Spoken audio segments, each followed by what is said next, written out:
Wake up, gamers, because you're listening to the Big Think Dimension with Dan and Bob Video Games. Bob, our new intro has ray tracing. Ooh, cool. KZ Excellent. I'm optimistic about things. And Mr. Feel. Ba-na-na-na. Here on GigaBoots. So I beat Ocarina of Time. Whoa. That's cool. 2021 Water Temple. Let's go, blind. Yeah, no, that was actually really interesting, and it was really delightful letting mods know that anyone in chat who fucking spoils a single thing needs to be timed out immediately. It was like taking off their limiters. It was really good. Yeah, no, I actually didn't hate the Water Temple. I didn't think it was that bad. In fact, I didn't think it was bad at all. It just takes a while. And I don't think that's necessarily a terrible thing in a Zelda game. Yeah, the only thing, there was like one point where you thought you had done something and you hadn't yet, and that delayed you, but nothing else really did. Yeah, I think like the only things that could really hamstring someone is remembering which switches bring the water levels to what height, and not rerunning the same room accidentally 3 times, which I do in that clip. Speaking of which, I tried to get a clip of that up exclusively, but the audio desynced from the video, so I'm going to have to re-render that entirely to get just the Water Temple up, but it is my intention to do that, because I think it's fascinating to watch somebody who's literally only seen a single room of the Water Temple, and it was the one where you have to hook shot up rafts upstream. I think it's really interesting to be able to offer that for people. Yeah, I can see some value in someone going, I don't really want to watch someone go through the whole game, but I definitely want to see them do the Water Temple. Because the Water Temple's legendary. Right? Mm-hmm. Like, that thing, people shit talk that temple for decades. Like, literal decades now. 2 fucking decades of people being like, this bitch be Water Templing my ass. And I was like, Water Templing. No, it's true. That's actual, like, I can't remember which online slang dictionary had that, but I lost it. I was like, how is this thing that fucking bad in a Zelda game? There are other Zelda games with water, stuff. Like, A Link to the Past has raising and lowering water and other similar things. Like, the equivalent of the Water Temple in Link to the Past would be the Ice Temple, because you need to fall on specific sides and specific holes with specific things set up. But it doesn't feel like this was a long temple. Sure, I think it takes me 2 hours and 20 minutes about to beat it, but it's the second to last temple in the game, so that's fine. Like, I don't know. I think it's technically the third to last, but yeah, it's really late. Literally, no one should count Ganon's Tower. That thing's barely. Well, you do Spirit and Dark after it, which you can do either order for those. But that's true. So it's the third. Yeah. Man, you want to talk about disappointing temples. Which one? When you go to the well as Kid Link to get the Eye of Truth, that is the most disappointing half-baked temple, in my opinion, in the entire game. Yeah, it's not supposed to be a full temple. I know. It's like even less than the Ice Temple, which is the Ice Cave. But see, that felt like a wholly carried out idea. Mm-hmm. The Eye of Truth thing doesn't. When you go and do the Dark Temple, that feels like the fully baked version. Right. It is like a weird mini well. Or the well is a weird mini version of the Dark Temple. And then we talk about like, well, the idea is that these are 2 halves almost, like it's a temple you're doing as both, but then that's literally what the Spirit Temple is. And it's done well, yeah. And it's done really well, actually. It could be done better, sure, but I think it's executed pretty well there. I thought that was really interesting. I enjoyed my time with that game. I still, feel about the same way I did before, where I enjoy the immediacy of Link to the Past more, and I enjoy the not cutscenes. But Ocarina of Time still really enjoyable game. I was surprised by how much there is in it. It's long. It's long, and it doesn't. The moment we talked about this on content we recorded right before this sort of thing. But I got to Adult Link and they go, here's your free spirit medallion or whatever. And I go, that was a cut temple. And someone chat goes, yes, actually. Yeah. I lost it. I was like, and then we get to Spirit Temple and there's light puzzles, and it's like, wait a minute. Yeah, like, because he gives you the light, the medallion of light, and I was like, there's no way that's a cut temple for sure. And then someone's like, yeah. And then 4 temples later, we hit the Spirit Temple, which has light puzzles, and we're like, oh yeah, absolutely. Plus, he's one of the sages, and he just shows up there when you become an adult. In this cutscene that plays in between the 2 time periods, that's not connected well to anything. Nothing suspect there. I don't know what you're talking about. No one ever brought that up to me once, like when they talk about the game. Yeah, So something I kind of forgot. I just kind of grazed over it because, as a kid. Right, as a kid. Normal. Because, and I mentioned this before we did the Avenging My Youth and during the video, I played to adulthood in Ocarina of Time like once ever. I beat the Forest Temple and then put it down. Even back then, it didn't occur to me, yeah, that's a cut temple. Like, why would you think that? And yet, immediately this time playing through it, I'm like, that's a cut temple. But the game still feels like there's a ton of content.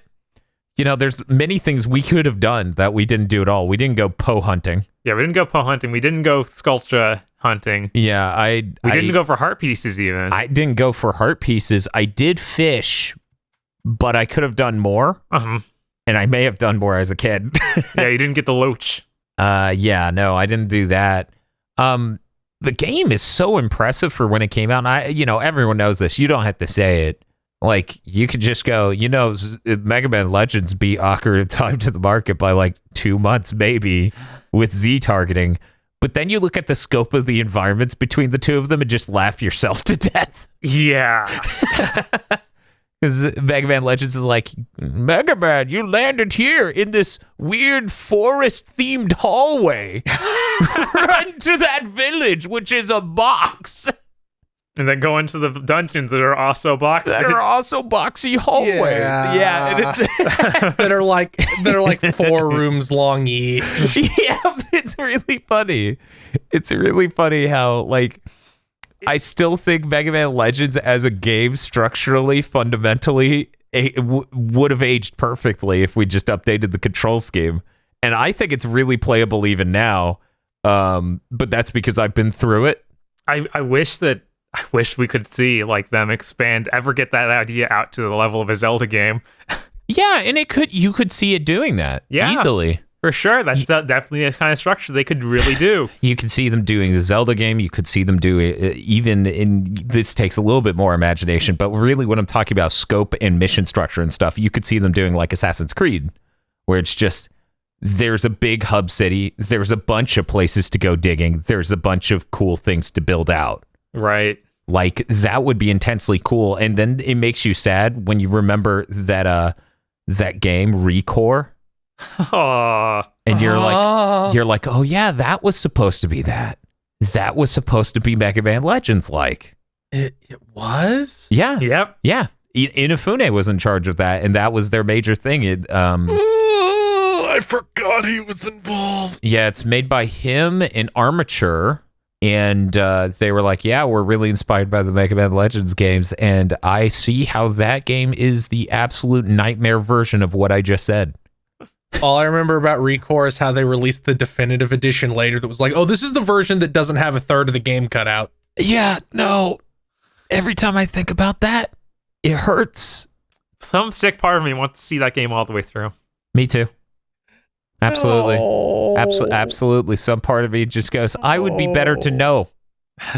But here's the thing, and I don't know if you feel the same way, Bob. What's up? I want to see the original version all the way through. Yes, of course. I want there to be a missing fucking ally. I want there to be a weird type of terrain that just kills me and seems like it should be traversable, but isn't because it was supposed to be that one type of ally that gets you across, and then the game just ends abruptly. That sounds insightful. Right. To experience. We actually did do Giving Recore a Chance. I think that's in the playlist. I'll have to go check. But we did do that, and the game wasn't as terrible as I expected, but it also wasn't what you would call good or great or acceptable for a Microsoft-published game. Come on. Well, I think they've redefined what that means. And that's the problem, right? Like, Astral Chain is better executed and much higher rent than Recore, and it runs on the Switch's potato hardware. What the hell? Yeah, and Record's a much more thought out idea than Battletoads 2020. Hell yeah. That's not true. Battletoads 2020 has a shitload of ideas. It picks them up and puts them down 10 minutes later. Mm-hmm. It was great. Remember when you had the control panel where you had to hit all these different buttons? I wish I did. You know what's going to happen. We did that 2-player, and it was even more of a nightmare because, like, oh, it's switching to you for this one. Yeah, God. What's up, Casey? No. When my Series X comes in, Uh-huh. people You're are going to play ask Battletoads, me. right? They're gonna, see, people like you, evil people, be like, the other people played it, you should play it, so the whole crew played it. KZ, I would never do that. Do that. Wait, what am I Fucked up. supposed to do? Didn't he already What do do you that? want out of me? Feel's supposed to now demand that KZ does that because I won't do that, but Feel should absolutely demand that KZ plays Battletoads on his Series X. You know what? Yes, because he bought the Series X. It's his punishment. Well, Yes. Oh, He has by to- the way, he- fuck the way these things are bought. Because I really did just 2 weeks ago pre-order Series X. I didn't buy it. That's messed up. Because I realized, because I bought it through Walmart, and they're like, okay, it'll arrive April 9th. And I'm like, that's weird. And you even mentioned, is that like a pre-order? And they took the money out and then put it back. And I'm like, oh my God, that was just like if I pre-ordered something from Walmart, where they're just like, okay, we're going to make sure you have it, and we'll charge you again when it ships. That's really nuts. And I'm like, these motherfuckers made me pre-order something that's 5 months old. That I've seen that sort of thing happen at GameStop before, but it's always like up front, like, hey, you missed out on the set that we have right now, but we're opening up these for next month. But this, I assume it didn't have any verbiage until you bought it. I saw some stuff where it was like the latest it would ship is that, but I didn't see any verbiage of you will not be charged until this, or they that didn't it's a pre-order. It's added to cart, you're buying it.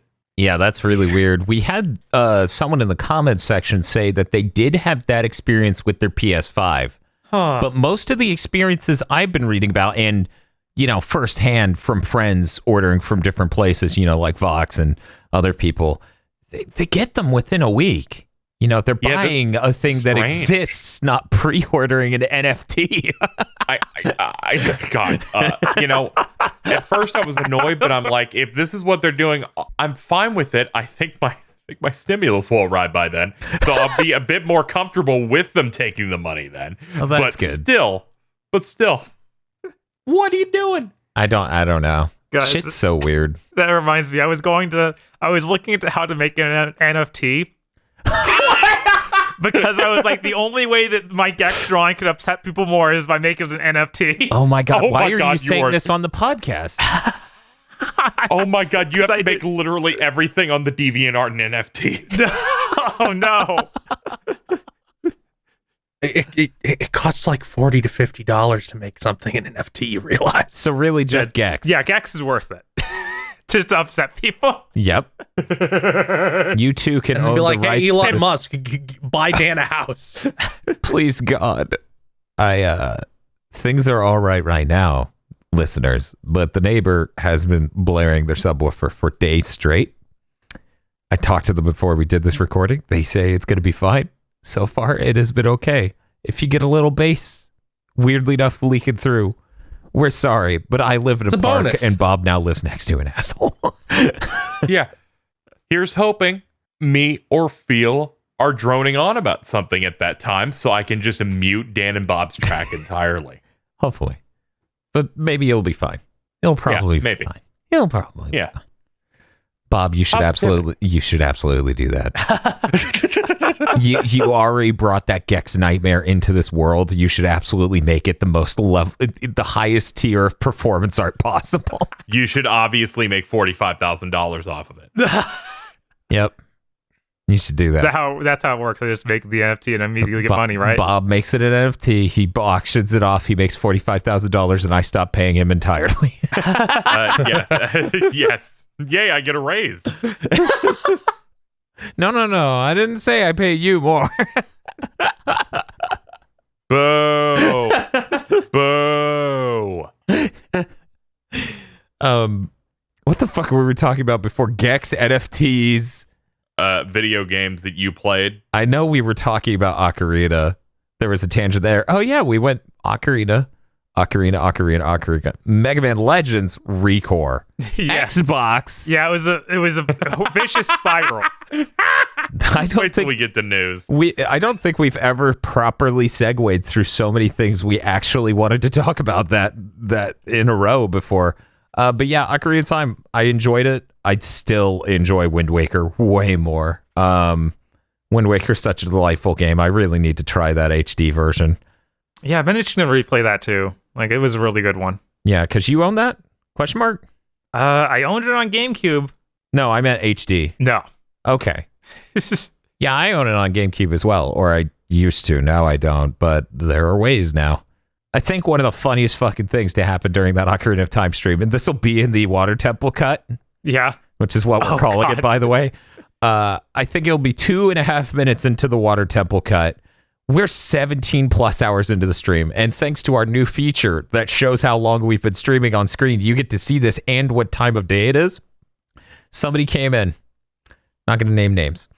Somebody came in and they were like, hey, you know, it's too bad this doesn't work on the GC loader. And I look at Bob with the most delirious look on my face, and I'm like, oh God, it doesn't work on the GC loader. What have we been doing for 17 hours? I love this bit because I know it's your favorite because I've heard it like 4 times because it's so good. Aggro shows up in chat and goes, Bob's been dead for 10 years, Dan. It's okay. I just love I'm getting that. a raise. I'm getting a raise. Casey's been dead too. No. Fades away. But yeah, no, that absolutely killed me. I've never had... It's always been the experience of the reverse, right?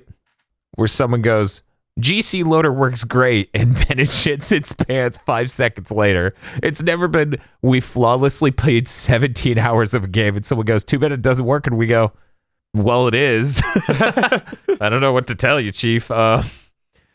So that's nice and pleasant. Ocarina of Time, pretty good game. I'm worried if I try to do Majora's Mask as a single stream, I'll end my life on stream.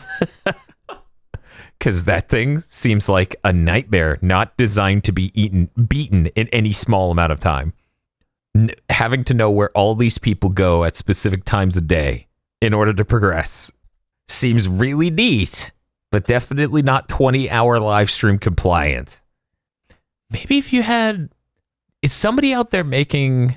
Has anyone on this podcast seen like a timeline someone's made? Or it's just like... Think about those timetables you see where it's just the name of the character on the left and little strips showing where they would be across all 3 days. I am almost 100% sure that exists because I feel like I've seen it. That has to exist. I would pay money for that. I wouldn't even need it to play the game. I just think that's a really neat thing. That might even be in the old strategy guide. I think that's where I saw it. That might be where I'm getting the idea. I may have seen that way back then. That would be fascinating. I want to see that. I really want that in my life. But yeah, we're not doing Majora's Mask. No. The day after this recording, we're doing Star Fox Adventures in a single stream. Yeah. It's going to be really fascinating. I booted that up to make sure it worked. Who knows how that went on the full stream, but it worked fine in my testing. Hey, Bob. What's up? We're in for some shit. I'm excited.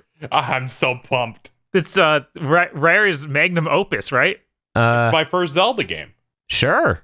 I'm excited to be able to compare this directly to a Zelda game. I'm pretty familiar with the Zelda formula, especially that Ocarina to Twilight Princess zone. I mean, wouldn't it be deeply fascinating if Rare just had their version of all these Nintendo games?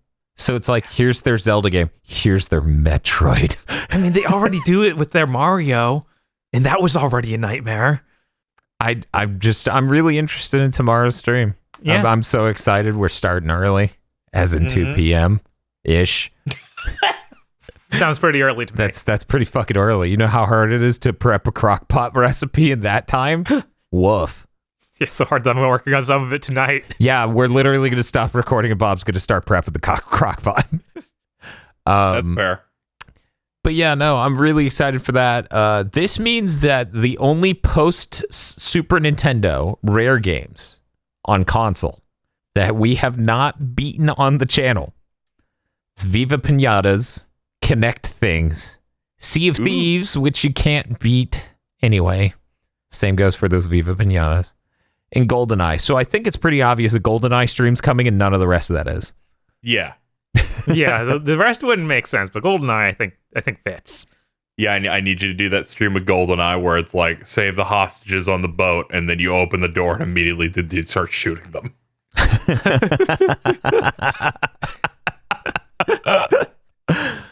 Some moments in the Perfect Dark playthrough felt like that. That feels a lot like Jet Force Gemini. Yeah, you get to return to your stomping ground, a rare game composed by Greg Kirkhope. Nice. Oh man. But yeah, that's all I wanted to say about Ocarina of Time and rare games and what we're oh wait, no, we're doing Knack. We are doing the combo pack Knack pack. The combo pack Knack attack, which is Knack 1 and 2 in a single stream playthrough of both back to back. And you're like, okay, it's been 20 hours, I gotta go. No, Dan, you just finished the first game and it's been 5 hours. What? And then I just become the Saving Private Ryan thing where I age and fast forward. I played Conquer, I know what that means. Prepare yourself for some goblin racism. I know, right? Everyone doesn't understand. They hear us and aggro joke about it, and they think it must be a joke and nothing else. There's no way that game is literally them being like, goblins want suffrage. Let's laugh at them. Yeah, it's like our Destruction All-Stars fucking meme. I still like that. I was talking to someone and I posted up in a mode of Angela, like, who the fuck is that? And then immediately someone's like, that's the white supremacist, right? Jesus Christ. Yeah, so to explain the Knack pack, the combo pack Knack attack. I never wanted to play Knack 1 again in my life. That game is boring. It is like a completely flat plane for 11 hours. There's nothing exciting about it. It looks all the hallways from Castlevania Curse of Darkness that made Phil stop playing. Yes, it's all that for 11 hours. Dan, that's why you have to play on hard this time. There's a 0% chance of that. 0. Dude, you got to do that by Table Hopper. Imagine this game with moves. That'd be neat. KZ, let me list every move in Knack. You hit a button to explode. You'd swing 3 times, and you can sort of do a jumpy, spinny attack. I'm not gonna doubt bad video games no one plays anymore. Okay, none. Yeah. Anything can happen. After I was told Kingdom Hearts Recoded has bloody pals in it, not gonna doubt it. Anything can happen with any game no one plays. That's true. This will be 60 frames per second this time at least. Yeah, Well, and it should be 4K too. Yeah, it'll look real nice. That legitimately Raw. is the single best part of playing Knack again. There's no other good part. It's Knack. Oh, okay. Oh, okay. I've never seen Knack 2. I'm super interested though. Let me be clear. There was no world in which I would put up a stream goal for Knack 1 by itself. That's not artistically compelling or intellectually intriguing to play Knack 1. I know what that is, but to go straight from chugging Knack 1 into Knack 2 11 hours in. Yeah. Okay. Yeah, you're gonna die. Yeah, I've only heard one thing about Knack 2, which was Knack 1 was bad, but Knack 2 is also still bad. I've never been more unhappy with my friends than when I had to play Knack 2 with them. This was someone at Easy Allies. I was going to ask something else about Easy Allies. Okay. Is the thing where they rose up a flag of Knack 2 at E3 real, or is that something they joked about happening? I don't. This is the power of Easy Allies. We can't easily tell. They rose up a flag of Knack 2? Like Sony. Like the Sony Rise of Knack 2 flag. Sony. I don't think they did a flag. The only thing I remember no Easy fucking Allies way. with Knack 2 was just like them making their bet, and one of them was, will Knack speak? and Knack wasn't even announced. And they're like, it's real. Please talk. He didn't talk. They were so upset. You know what's weird about Knack? He can talk, but if memory serves correct, he can only talk when he's big. Yeah, that's when weird. he's small, he just looks at people. The small version doesn't have if a he was mouth. small, should have been voiced by Gilbert Gottfried. That would have been good. Small Knack has like some Dobo energy. Yes, like, that's 100%. how I imagine Small Knack staring at you would feel. Like Dobo just pokes his head up over the counter and looks at you. For all we know, Small Knack inspired Dobo. That lines up roughly. I'm just kidding. No, it doesn't. Now that I think about it, Yeah, I was no, it fucking doesn't. Yeah. No, it doesn't. You're evil. Let's see. Dr. Mario says eat mommy's pills would have been 2010. So never mind. Yeah. People are like, what the fuck did Dan just say? Can we get out of this, please? Yeah, sure. Thank you for listening to this episode of Big Think to Me. Oh, okay. The whole thing? Sure. So the Xbox is back. The curse. I'm free from the curse. KZ Field didn't curse it this time, so I opened it and it worked. Yeah, this is the original You literally Xbox. said, here's your chance to curse it, KZ, when I was on stream. I was like, then go ahead. Go ahead. It would be rude of me to not give you this opportunity again. Yeah, no, that thing looks pristine, amazing, immaculate. This is the best way to play games from that generation from a visual perspective. If you put me in a room with this before I saw it firsthand, and you showed me Tony Hawk Underground on it, devoid of any context, I would have assumed this was the PC version and that the PC version looked really great. Tony Hawk Underground, Tony Hawk 4, and a number of the other Tony Hawks run in 720p, and so it looks incredible with an HDMI mod. Soul Calibur 2, the only thing that keeps you from thinking it's a modern re-release is that, weirdly enough, the 720p mode for Soul Calibur 2 is 4:3. So it's a 720p image with black bars on the left and right, weirdly enough. That is weird. It Pretty is great. Nice and sharp, though. You could the best looking spawn since Mortal Kombat 11. Yes. Outside of Mortal Kombat 11, this is your best looking Spawn. Isn't there a Spawn game on the Xbox? I think there is. I think there is. I'm going to control F 1 second. There is. It is widescreen and 40p, but not 720p. But yeah, this thing's looking great. I'm really loving playing games on it. Bob got to check out Otogi and Otogi 2. I played some Phantom Crash, some Halo 2, some Halo, and some other things I got lined up. This is great. Thank you to everyone who supports the channel who let us get this. I'm very excited for us to do videos. We almost started a live stream the other night just to idly play some cool Xbox games. But then I had no time to breathe or live or anything, so a live stream was out of the question. Yeah. So basically coming up outside of that live stream we're doing, I'm gonna be just trying to relax and enjoy some of these Xbox games.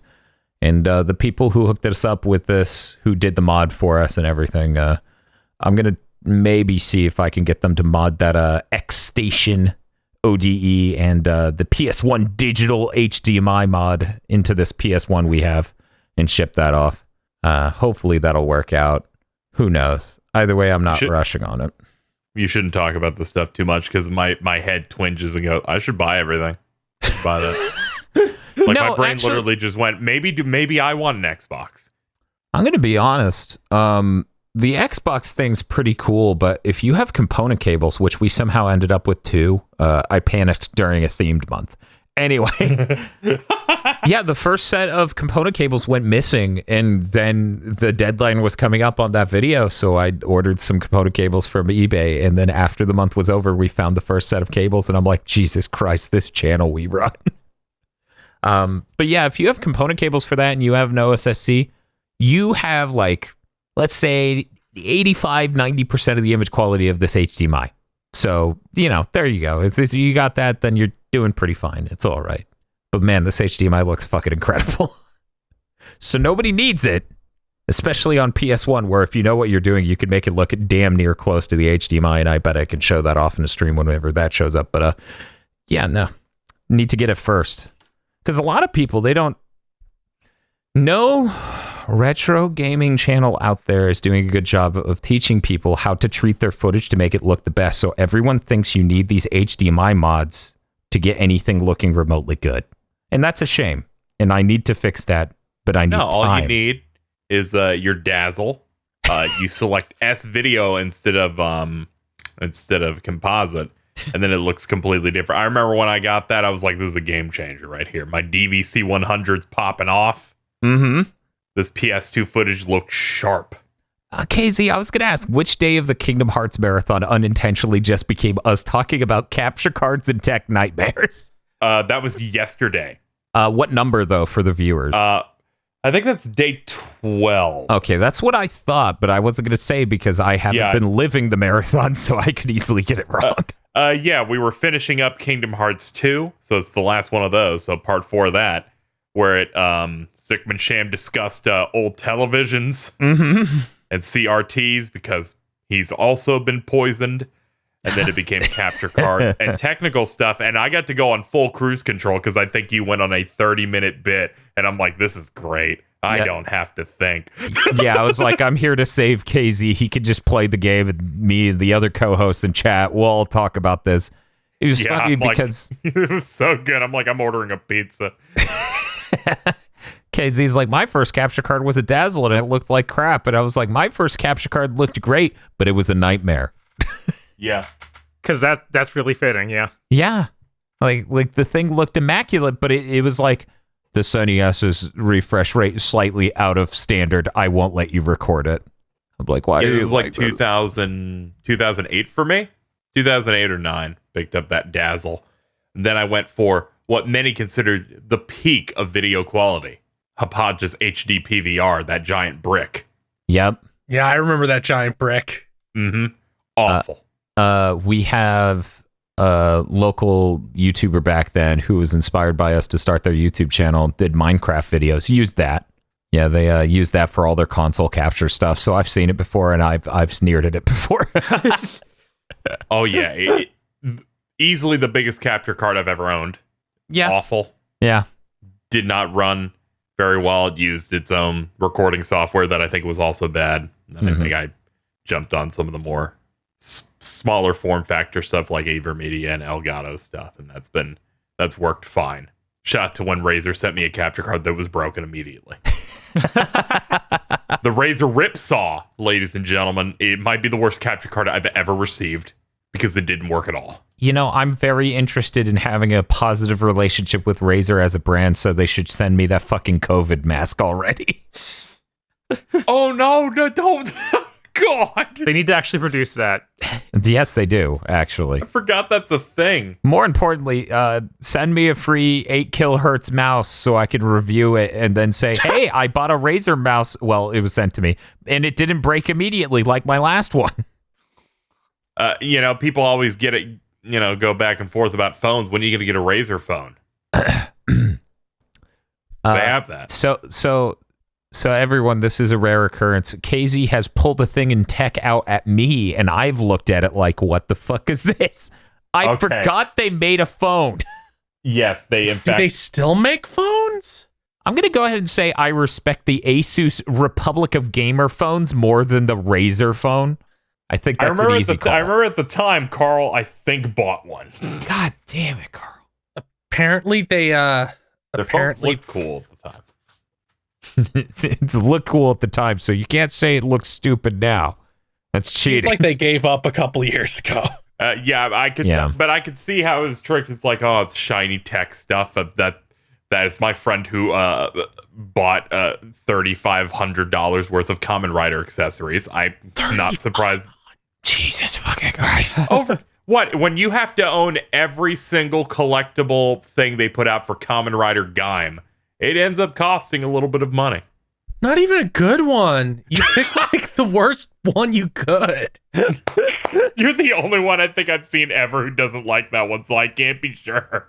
It's fine, but why would that be the one you get obsessed with? I don't know. It's based on like fruit or something. Yeah, it is. Yeah. I don't know. Sometimes he fucking puts a toy up to his mic and it goes mango, and I'm like, yeah, oh, that's funny. It's mango. I feel bad that I immediately wait, is sponsored by Fruit of the Loom? Are these Kamen Riders in their underwear? No. See, they pull out a seed that's also like a padlock, and they pop it open, and it'll yell the fruit. And then a metal version of the fruit will appear above them and turn into armor and come down on them like they're on their centurion armor. Okay. Hey, Bob.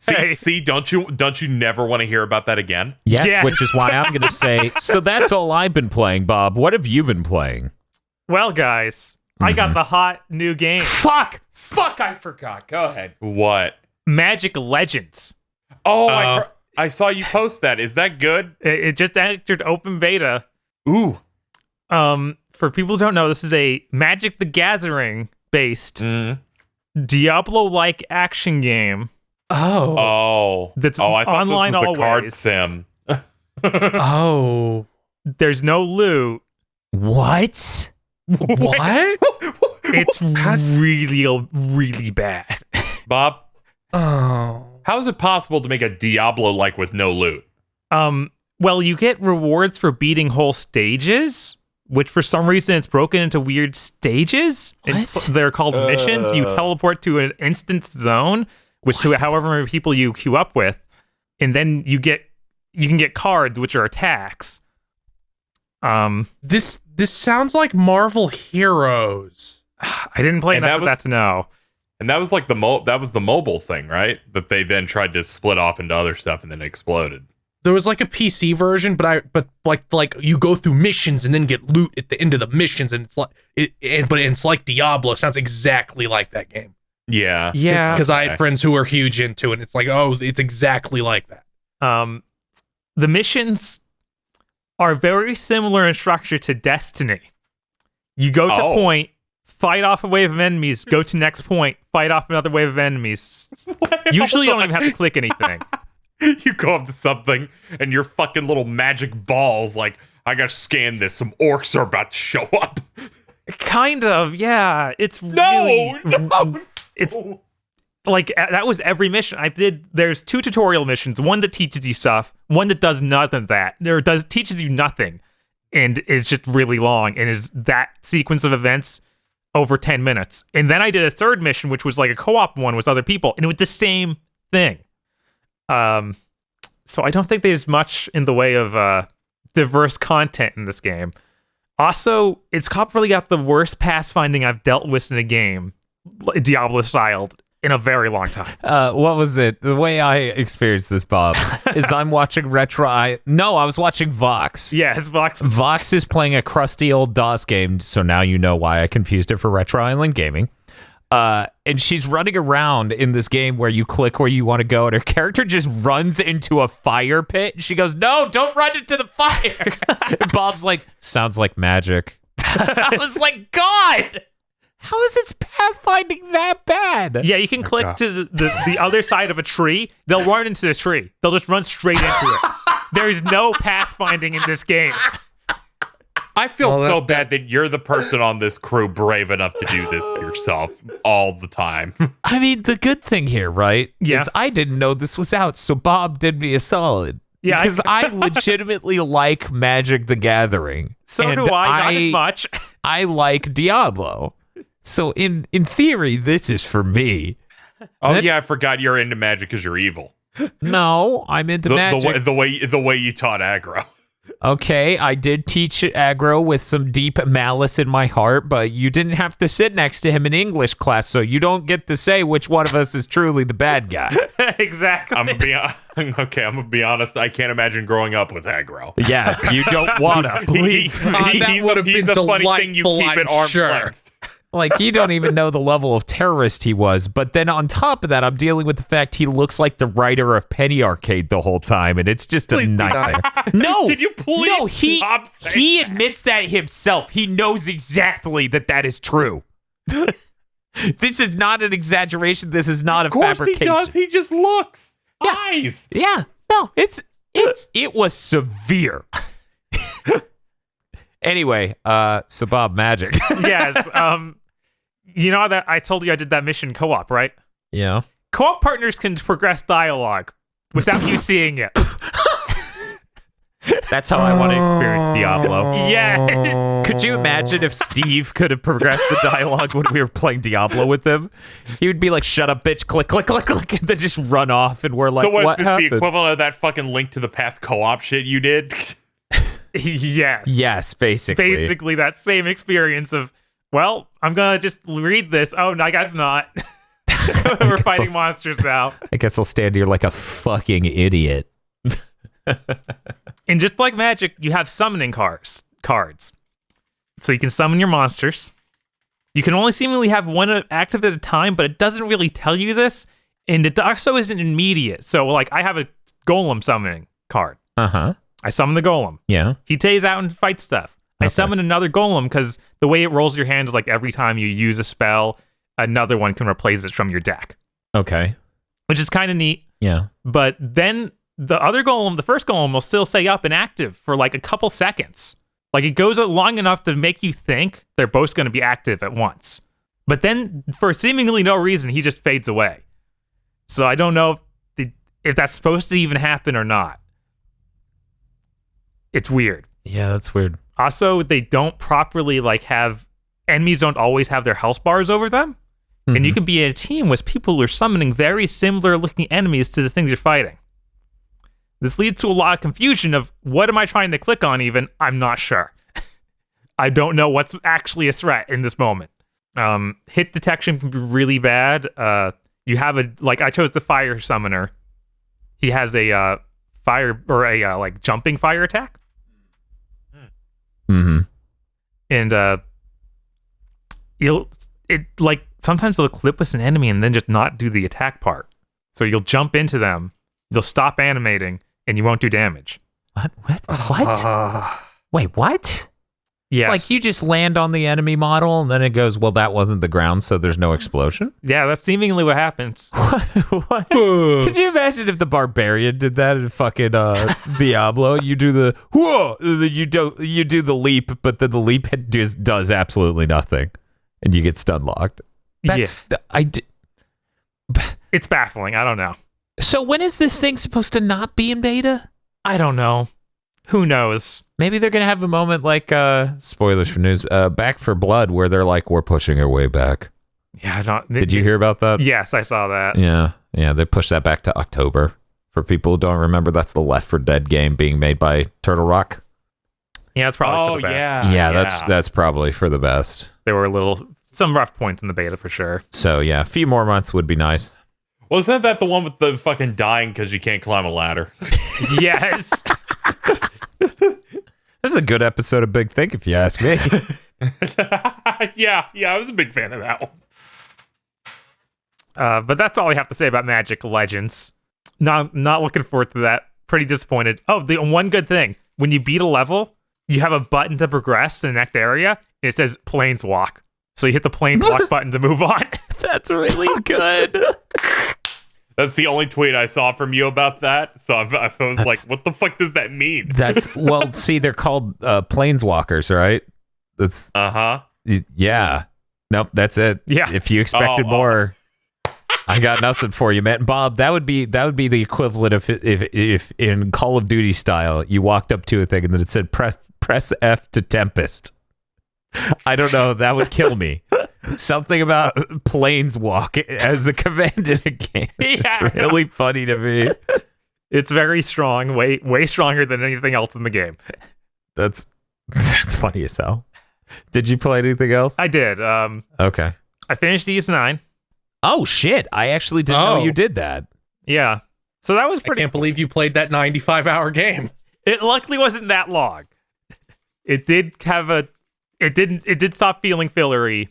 There's still those weird wave-based combat things, which aren't great. I don't know why they like those so much.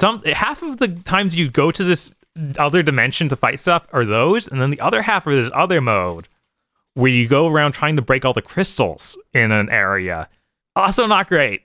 It just seems like weird filler. They could probably have done without. Honestly, I like a lot of the things this one does, but I'd be totally fine if they dropped a ton of these movement powers and got rid of the city that feels like it's trying to be an open world city, because it just, they can't do that. They really can't over that Falcom. when I'm out in the field, like fighting monsters and doing dungeons, that stuff is fun and really well put together. The other moments aren't. Yeah, it feels like they're like, well, this is the one that isn't on the Vita, so we have to make it much bigger and more upscale than Ys 8. So we'll make a bad city. Yeah, the city is basically barren, and there are a few collectibles hidden in it, and that's what you're supposed to scavenge for to get the platinum.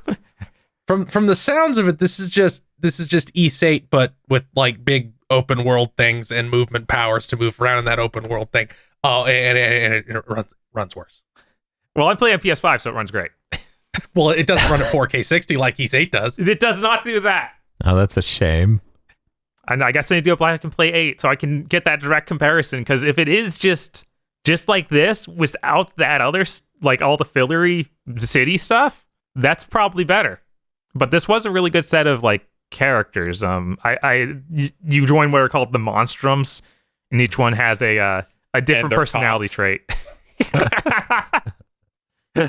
Is this the one where you become the monster cock? Of course, you are Adolf Christian after all. Oh, okay. Well, that makes sense. He's always been that. And then you throw your cock away after the adventure's over. On accident, though. Yeah, it falls off the side of your boat. But I like the way they have decided to write Adol, because you get the legendary weapon in this, which is optional. And one of the things you could say is just, I'm probably going to lose this, aren't I? Okay. The first thing that happens in Ys 8, Bob, is you lose the magic super sword from Ys 5, because Ys 8 is between 5 and 6. Yeah, that's what happens in every single Ys game. But see, It's like, you literally just like slip on a banana peel and drop it into the ocean. but see, that's really great because they're not brave enough with Metroid to do that. They aren't. Like, They did that like maybe twice now, I think. I think Prime 2 does that, and then Fusion is that. This is like the most bold I've seen anyone with writing that acknowledges, yeah, there's been a lot of entries, and this guy should have a lot cooler stuff by now. That's my favorite thing and stuff. Kingdom Hearts does that every time. Every time a Sora game happens, they're like, we need to explain why you're level 1. You're training again. Forget everything you did before. Oh, you fell in a trap. I guess the next game you're level 1 again. Something about like all these RPGs where your character is so powerful by the end of one of them, and that there are so many of these entries. It feels like, imagine, okay, one of those Hollywood movies that's about someone being an upstart and a crazy like inventor or perhaps just a businessman, right? And their life, they make it big finally by the end of the movie. Just feel good moment. Imagine there are 5 of these in this franchise, and every time they're born at the beginning. That would be really, really good. I would be the hugest fan. I would. I love it when you contextualize why you're playing as a character again and you have to be level 1. Yes. Why is there a sequel to this movie? He got rich in the first one. I invested in Dogecoin and lost it all when it fell. I would love that. Yeah. I got really into NFTs. Man, it's crazy how all 5 of these success story movies happened over the course of 9 months. Like, the dude just bought GameStop at the wrong time. He bought Dogecoin at the wrong time, and he got way too into NFTs. And then he got a Tesla podcast for some reason. It was fucking weird. Anyway. But yeah, if anyone is interested in playing Ys 9, I would suggest not playing on normal mode. Normal mode's really easy. Oh, I see what you did there. So yeah, I was able to just completely kill anything by looking at it by the end of normal mode. Well, that just seems canonically accurate. Right? Yeah, you're just like, yeah, no, this is over. They have to replicate the feeling of Adol just being able to chad stride into enemies and they evaporate. Exactly. Like in the old ones. Yes. Main big complaint here. You don't get to play as Dogi. Dogi's next to you. Dogi hangs out in your house. Okay. But you don't get to play as Dogi. This is a problem. That's Ys 8 also. Does he break through a wall? They haven't they only let you play as Dogi in 7, which is kind of bad. I thought he was playable in 4. Like Salsetta. Nope. You have knockoff Dogi, who's like a guy with all of Dogi's powers, but he's like a thief with like silver hair and a ponytail. let me play as Dogi, please. I thought that for sure he was playable in 8. Apparently not that either. What the heck? He just hangs out at your like a shipwreck camp. And it's like I'm building the buildings and making sure no monsters come and eat all these normal people while you're out trying to find us a way off the island, Adol. And eating trees. So apparently that's a long-standing issue with the series that needs to be fixed. Yeah, I don't know why they're afraid of letting you play as Dogi in these games now that they have party members. Like, it's very strange. Yeah, I guess they don't want to repeat, but it's like Adol's a repeat. Just let it happen, man. See, maybe they're like, well, we can't block your path if Dogi's with you. He'll just break the walls down. That's his superpower. He can break down any wall. I feel like there aren't even walls in your way in this game, so because they give you the ability to run straight up walls. So it's, yeah, but they want you to go up them, and Dogi would just go through them. Yeah, see, that's the problem. It's real. You're right. It's like if they explained Samus's inability to like spider ball up a wall with she's really scared of spiders, so she stopped doing that. Oh yeah, they even give you a character who can break down walls. It's like you get the charge attack if she breaks down walls. What the fuck is wrong with them? I don't know.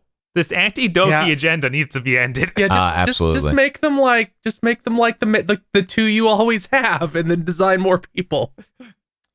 Okay, and the last thing I played was Tekken. Was the new character Tekken 7 had Lydia come out? Yes, that is Prime Minister. Poland? Yes, Prime Minister Poland. Yes. Also, Karate Master. Which is real cool. It seems like she's using a more traditional, like Okinawa karate, and I think, as far as I can tell, Jin is supposed to be like more Japan focused, like the version of karate that got popular there, and the Okinawa is like the origin point for it. So it's actually, that's what I train in, and it's like a ton of moves I've seen. So it's really neat to see all of these like put into the game. Thought that was very cool. And she's also a lot of fun to play. She's really fast. And they have like weird stance changes with her as well, where you go to the stance for like half a second and then can put in another move from it. And different attacks that end with that. People are apparently comparing to Lars. Is that how Lars stances work, Dan? Say it again. You'd like do a stance transition that only lasts like half a second. Yes. Okay.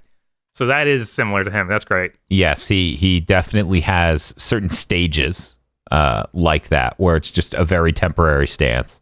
But yeah, I had a lot of fun with that. Did some online. Online feels really good in Tekken now. It's crazy. I was going to ask you a question real quick. He told me from Dead or Alive. Yeah. Also does karate. Right. Similar? Not really. Okay. I mean, there's definitely some of the same moves, but it's a lot, like, it feels like they expand things out a whole lot in this one. Then he told me it's like a dump truck. They made Lydia really hard too. Okay. Well, that's all you had to say. It took all the way until he told me for me to have a character in Dead or Alive I even want to play as. That was like, I'll 3, play as right? Kasumi. Yeah. She was added in 3, but I really knew her from 4. Gotcha. Because none of us owned an Xbox original with Dead or Alive 3. No, for some reason we skipped that. Yeah, like multiple of us, me, you, Handsome Joe, we all owned Xbox originals back in the day, but none of us fucking had Dead or Alive 3. I guess it was just too close to 2. Oh, yeah. Yeah, that was my number one problem. I played a lot of PS2 near the launch of the PS2, so when 3 finally came out on the Xbox, it felt like the same thing. So I didn't want to get it just because of that. But yeah, he told me it was pretty great in that. So that was the main reason why I was asking if it was similar. I'll have you know, though, I was over here Googling it to make sure I remember correctly that he told me does use karate. Oh, yeah. To not sound like a complete jackass right now. That's fair. It's like Mega Man. What? Excuse me, what? Yeah, does she play like Mega Man? Does she play like Mega Man? What? It's a question, just answer it. No? I also, looking at stuff for this character, apparently people are complaining there are too many karate users in Tekken. Really? Yeah.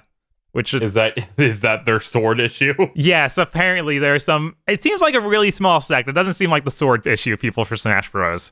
But I was just like, man, these people are doing crazy things like counting Lars is karate. Yeah, that's bullshit. He's like Super Sentai. Yes, absolutely. I threw a straight punch, so it's karate. Oh, please. That dude couldn't throw a normal straight punch to fucking save his life. Lars is a weirdo. I love him. He is nothing like normal karate. The thought of comparing the two is insane. As Bob said, he's Sentai-like. He throws his arms above his head in a cross formation and strikes down with them, swiping outward to form like a crazy X attack. And he does this at your feet. What? Yeah, he does all sorts of crazy things, like that one where he reaches out and throws you like with one hand across the room. Yeah, he reaches out, grabs your collar, and then like slaps you at the same time as tossing you like a rag doll. Oh wait, he does, so that full move goes, he hits you with the tip of his foot, he brings you in with it, and then he grabs you and tosses you. It's ridiculous. The thought of someone being like, we already have a karate person, Lars, is absolutely insane. And then they also are like, well, the Meishimas and Akuma, it's like, those guys all, it's like, those are obviously highly fictionalized versions. Thank you for finding the pulse of dumbass complaint. I just, Yes. Jesus Christ. And Bob, the guy whose whole thing is he fights with his spat. Yeah, What? but Like, say, no, isn't Bob the karate big user. guy? He's like that Rufus dude, right? Yeah. It's like, we already have people who do Krav Maga. Oh, wait, who does that? Guile. What? We can't have Makoto in. We already have Ryu. What do we need him? What do we need her for? They're so similar. Jesus Christ.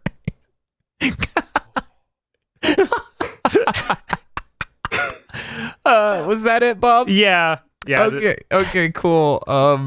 Oh yeah, the new level for Tekken is also really good because it has God, what's it, Lee Chaolong in the background. Oh my God, yes, this level is delightful because it's poolside with Lee Chaolong. Yes, and he's just sitting there in his Speedo. In his Speedo, just oiled up and chilling on his little lounge chair.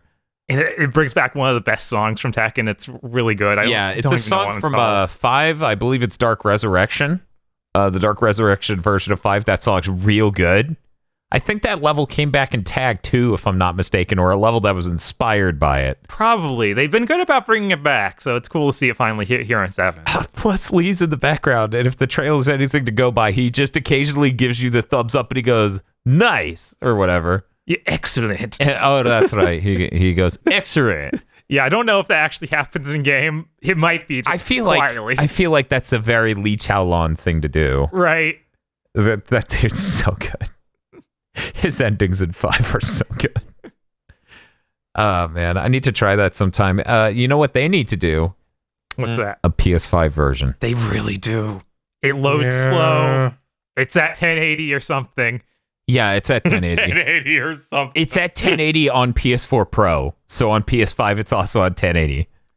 Yeah, so it could look a lot better. Yeah, at least I'm pretty sure it's 1080. Yeah, no, it's dire. It definitely needs that update, and really, I would say it just needs that update just for loading alone. But man, its visuals could really use it too, just to run in a higher res because the game looks great. Yeah, no, the game still looks stunning. If it was just high resolution, it would look ridiculous. Yeah, absolutely. I guess not everything could be Mortal Kombat 11. I guess. Hey, KZ. Yeah, what's up? What you been playing? I finished up the Doom Eternal DLC, Ancient Gods Part 2. Nice. That last level's pretty good. They had one room that I'm like, come on, please. What are you doing? Please, ma'am. They're like, you want to fight 2 Marauders again? I'm like, no. What if the zombies were around that if you hit them, they scream and buff everything near them, so there's 2 Marauders that are buffed? I'm like, no. What if you kill one of those Marauders and then a Cyber Demon is replaced? It just summons in. I'm like, this is a really small area you put all these guys in.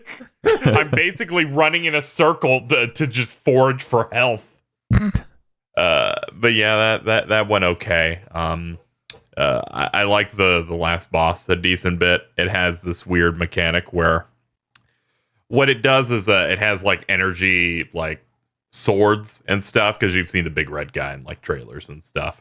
and he'll like hit you with a shield. He has like a shield bash and a slash. If those hit you, health falls out of you because it's supposed to be your Virgil, so it heals. Oh. So little resources fall out and they fall back in. So your goal is to like avoid that because it has like multiple health bars and it can only heal on that current bar. So the process in this is to wait for him to flash, shoot him, and then unload when he's stunned, because they did in fact just make a Marauder as a boss fight. And there's some other stuff going on at them, like, oh man, this is a lot. But overall, I came out of it pretty satisfied. I liked it better than, I guess, the actual final boss of the base game. I thought this was pretty cool. It closed out the story of this arc of games. What are you talking about? The final boss of the base game's great. Just shoot the fucking compartments. He was on Earth for a long time, so it became really strong. I too love Resistance 2, Bob. Yes. Oh my god, is that just Resistance 2? That's 4 different moments in Resistance 2, but they're way worse. Like, unbelievably worse. Yeah, this is just the most video gamey boss, where it's like, all right, you're in a big circle with him, you're dancing with him, the stun, pull out the minigun and just shoot him, and then you get like half the bar gone off that hit, and you kind of repeat, and then they hit you with the sword and they heal some and you get angry, and it's like, oh man, God, now I gotta get another opening in. Also, since it's a Marauder, like, it summons 2 dogs instead of 1. So I started stroking out. Yeah, I started stroking out a little bit. and it does other things too. It was fun. I finished it. Apparently the fan base hates this DLC because it's too easy. They also nerfed the first DLC's first level because they used their data and went, people aren't clearing this as much and people are dying too much. I guess we went too hard. And then the director came out on Facebook and said, don't worry, we have those master levels we put out. What we're going to do is that we're just going to make them for sickos to punish you. It's like, you really want something hard, we'll just do that. And then they're like, okay, we'll make the prowler that curses you and then runs away and disables your dashes. What if we make it so that thing can be possessed? They're like, this sounds evil, we'll just do that now. Like, I don't like any of this. It's making you don't need to go this hard. I actually forgot the master levels existed until people started talking about them.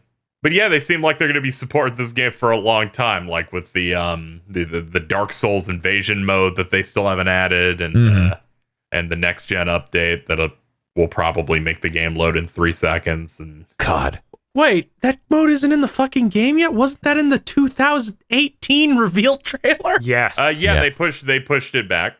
Yeah. Okay. They pushed it back entirely to prioritize, the big important things like the good campaign DLC, and all that. But they're like, we really believe in it. And I'm like, this might disappear. That's the right decision, but it's just because I think it was like almost the first thing in that trailer. Yeah, it reminds me of when Bloodstained Ritual of the Night was like, yeah, we're going to have that mode too. And I'm like, man, everybody's fucking announcing this mode to get some funding and excitement. It was the primary thing that had me worried about the sequel, honestly, because it was called Eternal. It wasn't like a number or anything. It had that weird mode, and it was like, is this still like Doom? Yeah, the Eternal subtitle was really concerning. Is this procedural or something? Please no. And yeah, now I understand. Like, I understand what they're trying to do with the invasion thing, which is, it's just your multiplayer thing. Yeah. Which is just like because the multiplayer thing is one Doomslayer versus multiple different types of player controlled demons. So it seems like a mode where they're like, this way we're working on like the single player and the multiplayer in one like way, like it's value. And then they're like, this isn't working. I guess we'll just delay this 3 years. Yeah, I finished the DLC. It's real good. I recommend it. If you came out of the first DLC going, this is a bit much, this one's a lot easier. So I feel like you'll come out of it. That's mildly disappointing. I was hoping it was the same level of difficulty. They straight up, when this came out, they put out the patch that's just like the first level of DLC 1 has been nerfed. Okay. Yeah, where they're like, the data is saying that this is not, people are having more trouble than we expected. And I guess we leaned a little bit too hard. But I feel like people are still gonna have problems when fucking 2 Marauders pop up in a small fucking room and just say, all right, let's go. Though it does feel really satisfying that you shotgun one when they're exposed and immediately hit the hammer button, and their stun will now last an additional 7 seconds. So even if you're bad at the game, you could just kill them in 1 cycle now. But that's it for that. I played a little bit of Control because that was free on PS Plus. I think like the visually and the presentation stuff, and that's real cool. Just because I hit stuff like the you go up to like some sort of, you're trying to get to the phone room, so you're like pulling a cord, and then it just warps you to a hotel, and then you have to like ring the bell, and the bell up on a front desk like opens different doors, so you can find a key to move on and warp around and stuff. I think that stuff's cool. I don't know, I'm not feeling it overall though, which I wasn't really expecting. I thought I was going to be like super into it, but just the gameplay loop wasn't really hitting me much at all. Okay. I also got very concerned because I've seen basically nothing of that game. Okay. Aside from, you shoot, the gun is cool, and it's supposed to have like weird shit where they turn to smoke. So when I played for like a couple of hours and went, why the fuck's this game not even let me dodge? I was very concerned. I eventually got it. Yeah. But I was like, do you just never dodge in this? Because I was fighting the first like boss they make you fight. I'm like, what do I just like crouch and just deal with this the whole time? Is this what the whole game's going to be? I'm a little worried. Could you imagine? Control's literally a game that escapes 7th gen with a beautiful art style? Yeah, that's how I was kind of feeling. I'm like, this is like 7th gen if it was a Metroidvania. So it's 8th but then,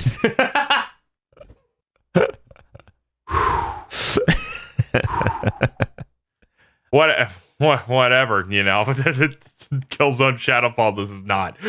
That's true. Once again, that isn't an 8th gen game. The magnum opus is a 7th gen shipped during 8th. No, I can't say that's the magnum opus. There's 7th gen games that I've loved leagues above that shit. What? I'm trying to think of like, well, obviously the 2 Killzones on the PS3 were better. I mean, I don't know. I would easily play Uncharted 2 and 3 over Killzone Shadowfall. Oh yeah, of course. Shit. Well, yeah, I would easily go through that. Fucking Killzone Shadowfall was so fucking miserable. Yeah, like I'd probably play Uncharted 1 before Killzone Shadowfall. Okay, I'm not gonna get crazy here because we're talking specifically 7th gen. It'd be like OG Uncharted 1.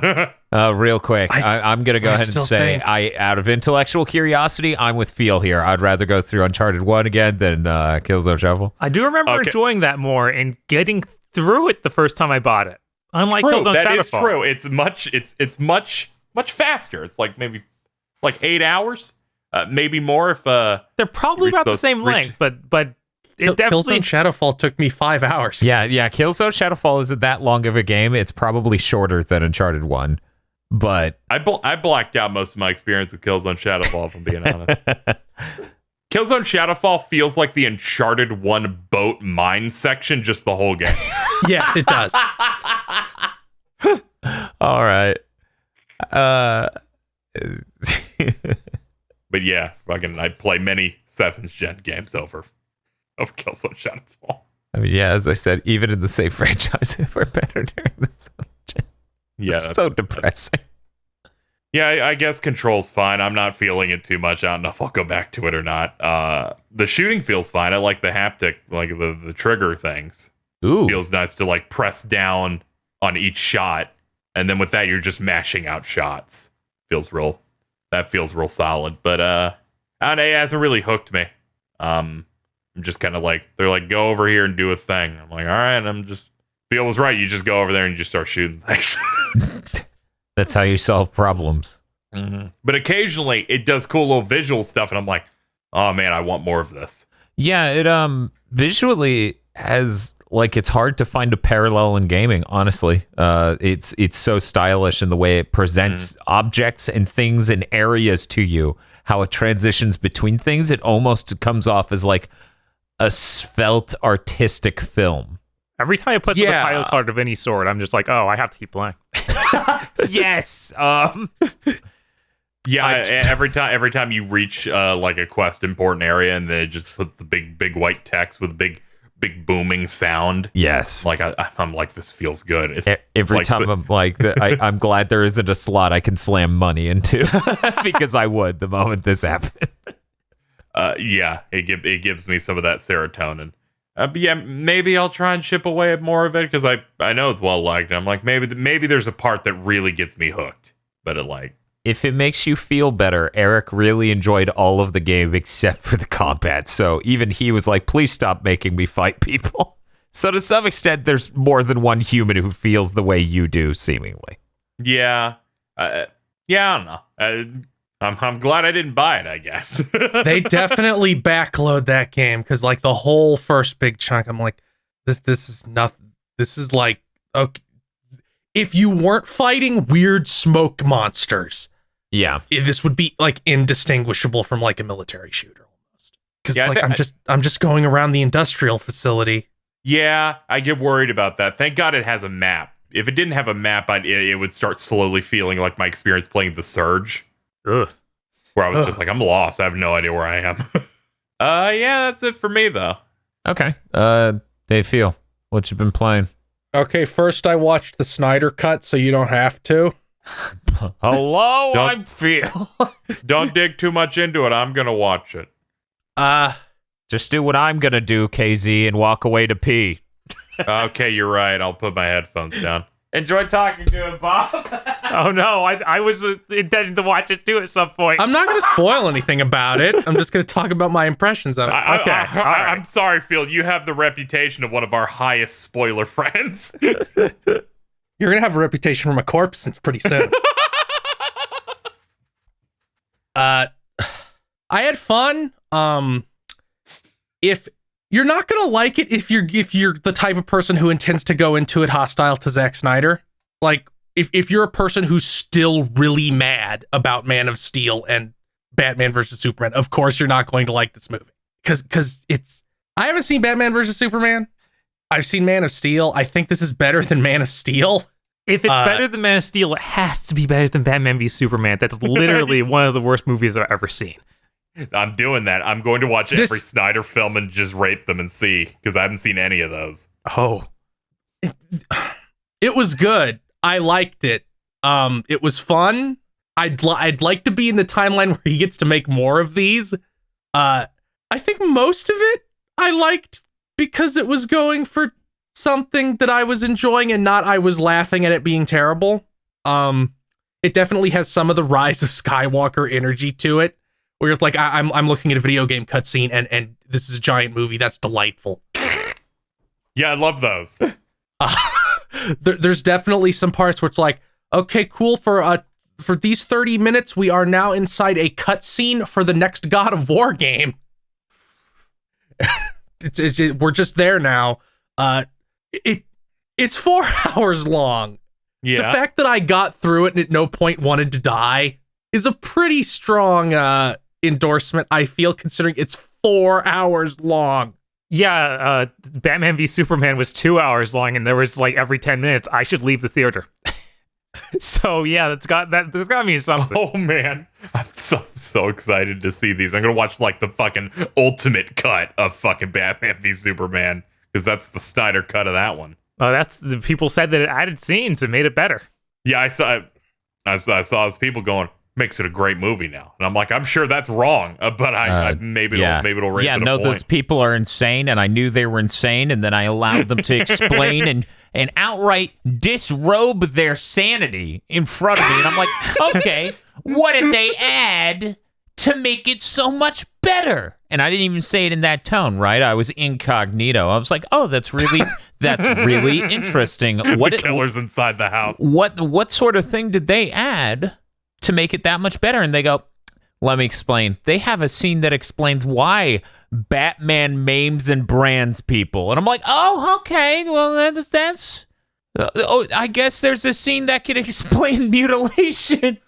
It actually does seem like like Zack Snyder took some form of criticism to heart from those first two, because there's very few things happen where you're like, oh, 1 million people just died. Yeah. That's good. In fact, the only thing I saw people complaining about in that regard was like, you just made up that somebody died there. They literally show somebody running away from that to imply nobody died, but you have to make up that someone died so you can be mad at Zack Snyder. It's funny how thoroughly like the Joss Whedon shit got erased from history. Yeah, and that's always good. I'm always for that. Strong. I watched. He's so. I gone. watched. He is so I watched gone. this with people, and there was like 2 scenes where we said, "Oh, this must be a Zack Snyder scene," because there were too many quips, or they did like, "Oh, the guy and the girl touched hands and got awkward and made funny faces at each other," and like, "Oh, that's a fucking job." You said, okay, so you said Zack Snyder the first time. I assume you meant Joss Whedon. Oh yeah. Okay. I have mumble mouth. Yeah, no, that is absolutely Joss Whedon shit. I fucking hate that man and what he's done to fucking nerd narrative. Like the shit where Flash falls into Wonder Woman's tits is like in the original is not present. Oh, that's good. That's good. That sounds stupid. Really, I really am gonna have to watch the fucking Joss cut too. It's not surprising to me that like there's so much less weird sexualization, because the only thing Zack Snyder is attracted to is people being capable of killing. Yes. Cool. That's true. Like, it's very obvious to me now that Zack Snyder is only attracted to murder. Yeah. Because you see like Wonder Woman's Islands, I'm like, wow, these women are actually ripped to shit. Joss Whedon would never have these in his movie. God. I do think most of that was cut out in the Joss Whedon cut. I don't think there was that much we saw of the Amazon island. Yeah, they had a lot. You see a bunch, and it's 4 hours long, so obviously there's a lot of things added. Also, Jason Momoa and Henry Cavill always have their shirts off in this movie. Oh, of course. It's like all the time. Yeah, why would That's you what cast them otherwise? That's what I want. Yeah, Aquaman's super cool. He talks to fish. I can't shit on any movie where characters multiple times like do a slow motion like pose and then do their fighting game super move. Also, to clarify on the earlier thing, Batman v Superman, though it feels like 4 hours, is 2.5. And I swear, I felt every minute of that. Yes. Yeah, I bet. I might have to watch it and see how it compares. It is the Killzone Shadowfall of movies. I might have to watch it and see how it compares. I also played Serious Sam 2. It got a big update. Let's kill that off the news right now. It got an update for like the Serious Sam anniversary that added a bunch of shit. Yeah, is Serious Sam 2 like 20 years old? It is 16 years old. Yeah, it's like, that's pretty close, Casey. You got it real close. They added the ability to dual wield any weapon. Always a good choice. Sprinting, which makes you move roughly twice as fast. Yeah, that's completely insane that Serious Sam added sprinting. I'm like, doesn't the guy run at the speed of a Jeep? Like, I don't... Not in Serious Sam 2, he's pretty fast, but holding that button takes you to like Doom Eternal speeds. Good. It also added rocket jumping, which I assume is useful in deathmatching, but not very useful in the actual campaign. Yeah, that's how that usually goes. And they added a bunch of deathmatch maps, or multiplayer maps rather, and they added some kind of like guidepost system you can turn on so you don't get lost in their huge levels. Oh, thank God. Oh my God. Civvy, review this. Again. Do it again, Civvy. He might be because he was playing it. Good. But it changes the game a lot, because I played it like a long time ago. And I'm like, oh, this is okay. It's not going to set the world on fire. But going, okay, this enemy that used to take you like 2 seconds to kill because they take two super shotgun blasts, you now delete them instantly because you're dual wielding super shotguns. And you're mowing these enemies down. Also, they take like 4 shots at Duke Nukem Forever in the first like 2 hours of the game. I'm like, wow, that game sure doesn't come out for 6 more years. Yes, no, that is one of the funniest parts of Serious Sam 2. How many Duke Nukem Forever jokes there are in it. That's insane. It is insane. It's like bizarrely high rent. It's like, man, back when this came out in 2005, they were really trying to make like a AAA Serious Sam game. It has pre-rendered cutscenes like constantly and tons of dialogue and set pieces. Yeah, I thought It's that weird. was really strange. I thought that was bizarre. I didn't expect that. It's pretty fun though. I enjoy the weapon that's just a parakeet carrying a bomb. Okay. And it's your most powerful weapon because it like jibs anything. I understood the true power of Serious Sam 2 during a section early on when you get a vehicle and like the giant spider from Wild Wild West appears and you blow it up and it only takes a couple seconds and you're like, well, that didn't seem very interesting as like the end of this level. Then 3 more spawn. And you're like, okay, well, I can handle this. Wait, why am I getting hit? Oh, 3 more spawned behind me also. Oh, that sounds like Serious Sam. It's like, okay, that was fun. It's pretty cool. I'll probably keep playing it. I really wish that the sprint was a toggle and not I have to hold the left shift key because I would like to just go. Why wouldn't I want to go fast? Yeah, I don't know. Is there even a stamina bar or anything? No, you can sprint forever. Huh, yeah, I don't know that. It's like the run button in Doom where it's just like, no, you just go twice as fast now. Secrets in that game are weird because some of them just give you nothing. Like I turn my head, I look to the left and there's an enemy wearing a cardboard box colored like a health pack dancing and you get closer to him and he attacks you and it's like secret fake health pack found. And then Sam goes, whoa, he sure fooled me in like the most genuine tone possible.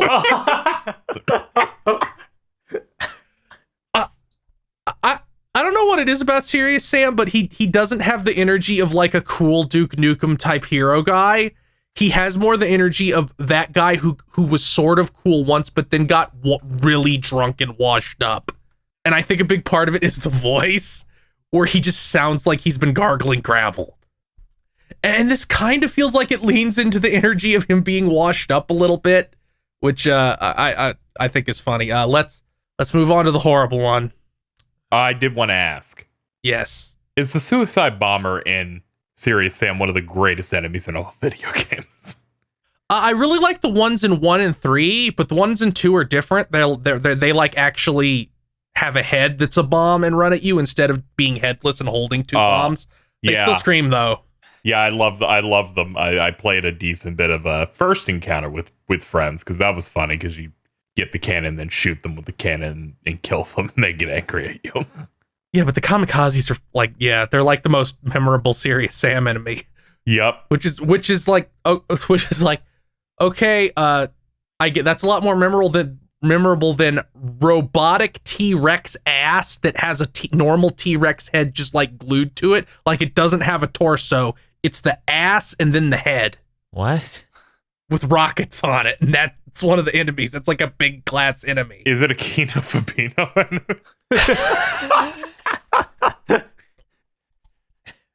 The enemies in Serious Sam 2 are nonsense.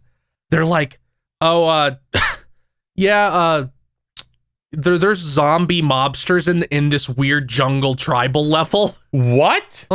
They're hit scanners, so you should focus on them. Like what? What? Okay, here it is. It's called here's the T-Rex one. It's called the T-Mech, and it has like a slightly offensive, like stereotypical Asian person mustache and a cigar. Oh, a Fu in addition Manchu? to yeah. What? That's just a mass-produced enemy. What? Yo, that's cool. That's unreal. And like every enemy is on that tier. That looks like a Photoshop, yeah. Yeah, no, that looks like a Kino Fabino edit. Like the cigar Okay. really just... Yes. Yeah, it's really good. But let's talk about Sonic Chronicles. Oh no. Oh God. Again? Oh. Don't worry, we'll be brief. So I beat Sonic Chronicles: The Dark Brotherhood. Everybody who said there was cool riding was lying. I understand why they said that, because there is one thing that is almost neat, but they don't actually do anything with it. They just point at it for 1 second. Look at it. So this is Star Ocean 5. I haven't finished that, but I'll assume so. Because you're fighting these evil echidna, and there's a part where Knuckles is like, no, I want to try talking to them instead of just murdering them. because I don't want to be the last of my race anymore. And that's about as far as it goes. Oh. He says that. He tries to talk to the villain, but the villain basically says, look, bro, look, the script says I ain't listening, so let's get this over with. Like I said, worst Sonic game ever, without question. Worst RPG released in English in the United States ever. Probably mostly not BioWare's fault, because every single aspect of the game is unfinished critically. How's that not their in fault? that last... Well, they got bought by EA at the time, and it fucked their production cycles all up. Oh. Like, for once, it seems like it was not their fault. A lot of stuff was, though, like, the underwater segment they decided to keep in the game for some reason. I can't imagine. Where you navigate an underwater maze. You can't use any of your special moves underwater. You can only regular attack. You also can't run away underwater. Also, you have to constantly touch air pockets or you die when you're on the field. Ugh. But anyway, the last 40% of that game is real bad. It's basically doing a hyper truncated version of the BioWare formula, which is you do an intro, you go 4 places and do 4 things, and then you do the finale. And which is in basically every BioWare game. It's in KOTOR, it's in Dragon Age, it's in Mass Effect 1 and 2. It's their thing, but it's all in this back end, and so you have to visit these 4 planets because you get sucked into the evil dimension, the evil Echidna dimension, and deal with these 4 really terribly designed alien races that you don't want to interact with because they have such nothing designs. Like, I haven't seen Sonic X, but I guarantee the things from the space seasons of Sonic X are probably better. So you do that, you do some fucking boring shit, and then you finally get to the enemy's base, and you fight a bunch of the robots that from Sonic Battle. Because I don't know, they liked Sonic, but Sega really was pushing that character design for some reason, because I think it was also in one of the Sonic Advance games around that time. So you fight the final boss a bunch of times. You fight him like 4 times, and none of the times are very difficult. but each times really hit me. But each time it's acting like you're getting worked and barely surviving. Oh, This is so 7th gen. Fuck me. 7th gen, but DS. Yeah. Disgusting. And so like, it really makes no sense. Like, you're given no insinuation that this dude is hyper powerful or has any reason to be hyper powerful. But he's like, Sonic, we can't beat him. All of us together, including Sonic, Knuckles, Shadow, Omega, the new character who is basically like implied to be on the level of Sonic and Shadow. It's like, no, all these guys together can't beat him. So you have to turn into Supersonic, so you get the most flaccid Supersonic transformation in the history of video games. It's given to you in the form of a really bad motion comic. Yeah. It is 7th gen. And then you do the final fight with him, which is he does a QTE attack to you, which is whatever. And then you have to do a QTE attack to him, and the fight doesn't end until you do the QTE attack to him perfectly, because he heals himself entirely every round. So you have to perfectly do your attack QTE to him that deals 9,999 damage and instantly wipes him out. It's really bad. And then you go back to your dimension where Robotnik has taken over, or Eggman has taken over. Eggman has taken over because you left him there to go do this because he had to like help you pilot the ship to the evil dimension from like a ground control. And then he shoots you down, and Sonic is like, "Oh man, how are we gonna get out of this one? I guess we'll find out in the next game." And then the credits. And then the credits happen, but the credits are Tails telling Sonic how cool BioWare is. And telling him he needs to play Dragon Age. Like, Gex 1? Yeah, it's very similar to Gex 1, except Tails is saying it in a text box to Sonic. I'm not a fan of this. Yeah, that's really bad.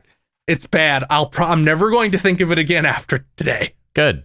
Last thing I played, the Genshin Impact put out a new event. They patched in Hell, by which I mean Fall Guys. What? I was about to make a joke saying Fall Guys.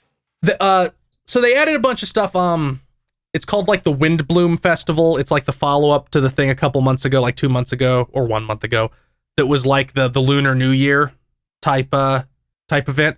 And it feels like that they took every single complaint people had about that event and really corrected for it.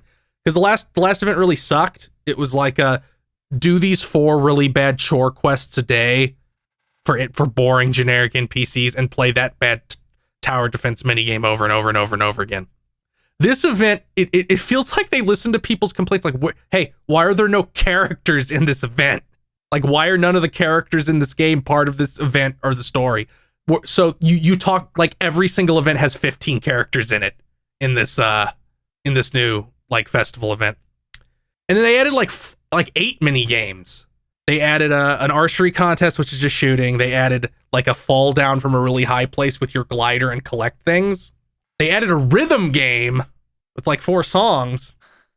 And then they added they call it Peculiar Wonderland, and it is Fall Guys. You do 3 Fall Guys-esque events and then fight a boss, and they're random from like a pool of like 20. And it's stuff. It's very Fall Guys-esque. It's like you're on a big, and you can do it co-op too. So you could make it literally like Fall Guys. It's like you're on a big grid of blocks. Some of them will shake and fall. Don't be standing on one that falls. Or run up this ramp as bubbles come down, and if you hit the bubble, you get caught in it and like have to wiggle your way out. And doing the eggs. Thankfully, no eggs yet. But yeah, you do them, and if you do good, you do good. You get a bunch of buffs to fight the boss, and you do it a bunch of times to get coupons to buy things in the event store. It's neat. It's probably the best thing they've done, like in terms of an event. Okay, so that's designed to play solo as well as with a team? Yeah. Okay. Yeah, so I've been doing it solo. Okay, so it's not like Fall Guys where it's like, okay, you have to queue up and you have to have other people screwing you. No. In Genshin, you only queue up to help each other. It's not made by sociopaths. That's all I played. You know what we can talk about now that we talked about everything we played? What's that? The Pod Lords. Whoa. Oh, shit. Have you noticed like how unsurprised we've gotten? Guys, I'm looking at this list. Mm-hmm. There are no pod lords. We're done. Oh no! Oh no! Oh fuck me! I'm out. Then I'm gonna hit stop. Oh, wait. Here they are. The pod lords. Yeah! Pod lords such as E. Lee Broyle, Corey Brown. Already. Terrible Lizalfos mess. Ah! He's coming for you. I like that flat top of the head. Hello. Red Blaze 27. And viewers like you, thank you. Suzu Shiro. Emperor Zero. The longer the icon of Shibi Weeby remains, the stronger she becomes. Oh, whoa. BTD Overminds here to remind you that all outer minds will be absorbed into the big think dimension as soon as this episode ends. That's Sonic Chronicles thing. Yeah, of course. Oh, what a okay. I nightmare. was like, I have no idea on this one. I have grown tired of the bits, so I will return to Rado. Rado regained. Ooh. 101 Shades of Wonderful remastered. Throwback Busey in celebration of Disco Elysium, the final cut coming out tomorrow. Go buy it! ! I remember this one. God. Oof. I will buy it. I saw clips of all the voice acting. I'm like, yeah. Oh, I still haven't seen that. I need to. WTF Spider-Man. Mr. I like spam. W. After the new Kingdom Hearts Union Cross update, Tetsuya Nomura is here to remind you that he is a very quiet but powerful man. He is. It was very good. DFW3K with a new picture of their cat. Thank you. That's just for me. None of you get to see it. Oh well. This is what I get for corralling the pod lords, such as Muckbun. Ah! It's binary domain man. No, not his eye. Come on. I fucking love Big Bo. Shiny Mew. Santi Kunai. It's Kristen's birthday. Happy birthday. Happy birthday. Happy birthday. Happy birthday. If you want to be Tonberry #1, you have to chase a soldier on the run. Oh, God. Rest in power. Have you ever doinked a soldier?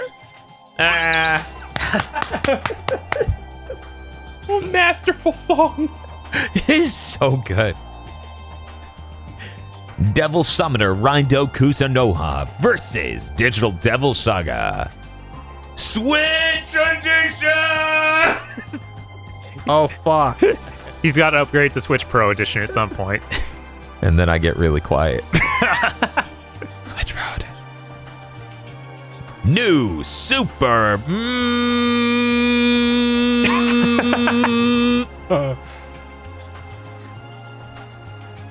You know what's terrifying? The Link's insert game screen on a 4K television. Also, the BTD crew should play more Halo with the community. Who knows what that could have been? It could have been anything. Anything. It could have been anything. Yeah. We totally need to play more Halo. Halo was fun. That was great. We need to do more of that. Kyle Bjork. We need to conquer the Billy Hatcher world. Who should we send? Oh, let's send Wind Crowrang. He'll be perfect. Nothing bad will. Do you know there was a crossover, Bob, between the Capcom IPs and the Billy Hatcher world? Somebody said that. This is an image from that. Wow. What the fuck is Wind Crowrang from?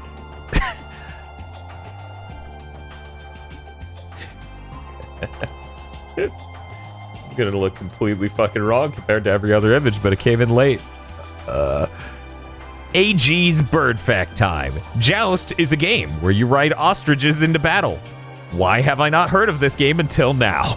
Joust is pretty cool. They were ostriches. Yeah, they're ostriches. It's fucking hilarious. By the way, Balloon Fight totally cribbed Joust for anyone who's never played Joust, but has played Balloon Fight. There you go. You've basically played Joust. I played Joust on Midway Arcade Treasures for the PS2. I thought you were going to say, I played Balloon Fight on Animal Crossing on the GameCube. No. First Animal Crossing was that recent one. Hot damn. Lots of firsts recently, KZ. Aren't you glad you got the best Killzone to start with? Yeah, every one of those is the same quality as that one. Could you imagine? Holy shit. I can. Zilter. The COVID vaccine is easier to get than a PS5. Locked the chest, survived moving house despite 2 weeks straight of flooding rain trying to stop me. Holy shit. Oof. That sucked. Ooh. No time to think of a Podlord name. The LG C10 I bought 8 months ago died. No. That's a fucking nightmare. Yeah. I'm so sorry. I've never had one of these TVs fail me. I am so sorry. Hopefully it's 8 months, so it should still be covered under your warranty. Because they do a year, I believe. Man, that sucks. Yeah. Chase Ray. Blig de Blue. Schligdis. Pooh. Blue the Blue awaits the Dirge of Cerberus spoiler cast. Yeah, look at me. He is blue. Look at him. I gave up on Bravely. Time to play Monster Hunter Stories, but on my phone. Wait, what? Huh. Did they put that on the... No way. That real? I don't know. You fucking with me, that's Podlords? I think that's like Switch and PC. Yeah, I don't know. No, Monster Hunter Stories, the first one is on Android. What? Huh. The more you know. Daniel, I have found a new girlfriend who does not have a weird child form. Didn't think that was something I had to ask, but okay.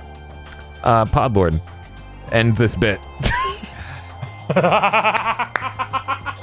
If you appear in an award ceremony in one category several months from now, you'll know why. And it definitely won't be best bit. Vita means life. Not anymore. It's an image of Kenshiro crying. Okay. Me and the boys looking forward to Summer of Gaming. Yeah, look at them. God, they're gonna be so fucking angry when they watch this episode. Cooper Tank. Dan, are you sure you got all that? It's a fucking hilarious gif of the owl from Ocarina of Time whipping its head and me stomping. No, listen to it again. Hey, I'm redacted. I'm not so redacted.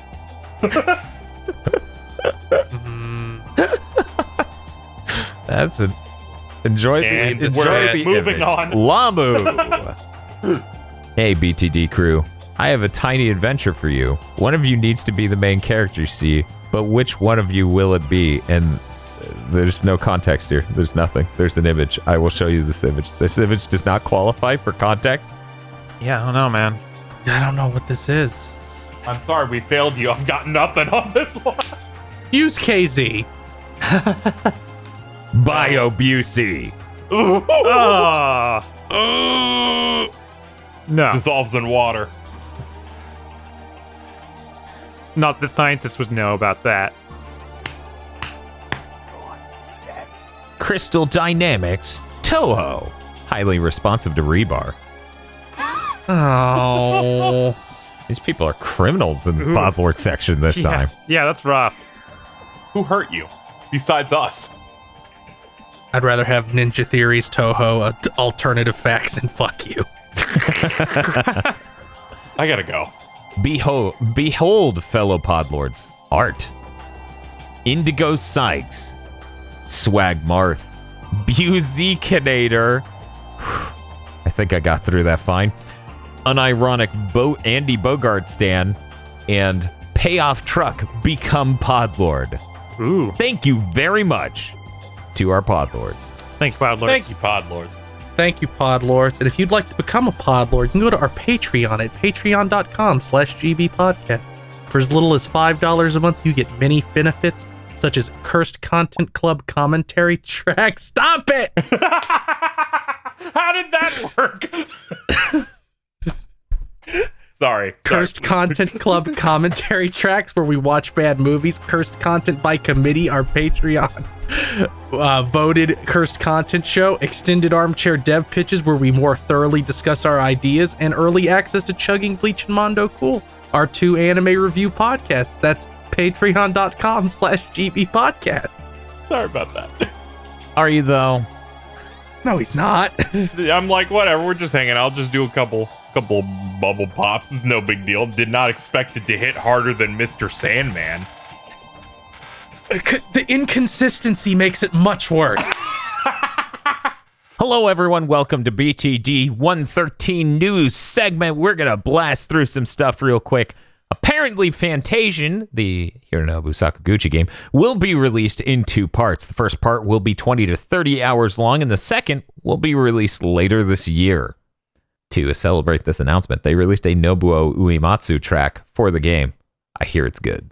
Put it on something I'm willing to play, and I'll play it immediately. I'm a chump. I'll probably play it on the fucking phone, and then I'll play it again on something else. Yeah, in interviews, Sakaguchi said this might in fact be like my last game. It is, in fact. Wait, Sakaguchi or Uematsu? I think it was Uematsu. Yeah, I thought it was Uematsu. He was saying both. What? Like damn. there's the thing about Uematsu saying this might be the last one they compose, but he's like, this might be my last big game as well. Huh. That's rough. Sometimes you just get tired of this bullshit. Yeah. Mr. Beast, this is sort of gaming related, but mostly YouTube channel related. We know a lot of people get inspired by big thinking GigaBoots to go and do a YouTube channel, so it's relevant to bring up to people who do listen to this. Anyways, Mr. Beast is making a startup to provide equity funding to YouTube creators. The focus will be buying minority stakes in YouTube channels. Mr. Beast is investing $2 million himself personally. The company will take a share of your revenue and equity in the channel, which makes it incredibly bad, even compared to normal MCNs, managed content networks, which also, fuck you. This is insanely bad. This is I can't believe it. I can't believe it gets fucking worse. this is ultra scam tier. It's kind of nuts. I would have read more about this, and I tried, but they hid the rest of the article through. They hid it behind a paywall, and I couldn't find any other articles written about this yet. So it's just this one interview with them talking about the startup. All the rest of it's hidden behind a paywall, which is fine, I guess. All that would result in is us reading absolutely heinous quotes from Mr. Beast himself. So since we can't read actual heinous quotes from Mr. Beast right now, hey, Field, do you want to make some up?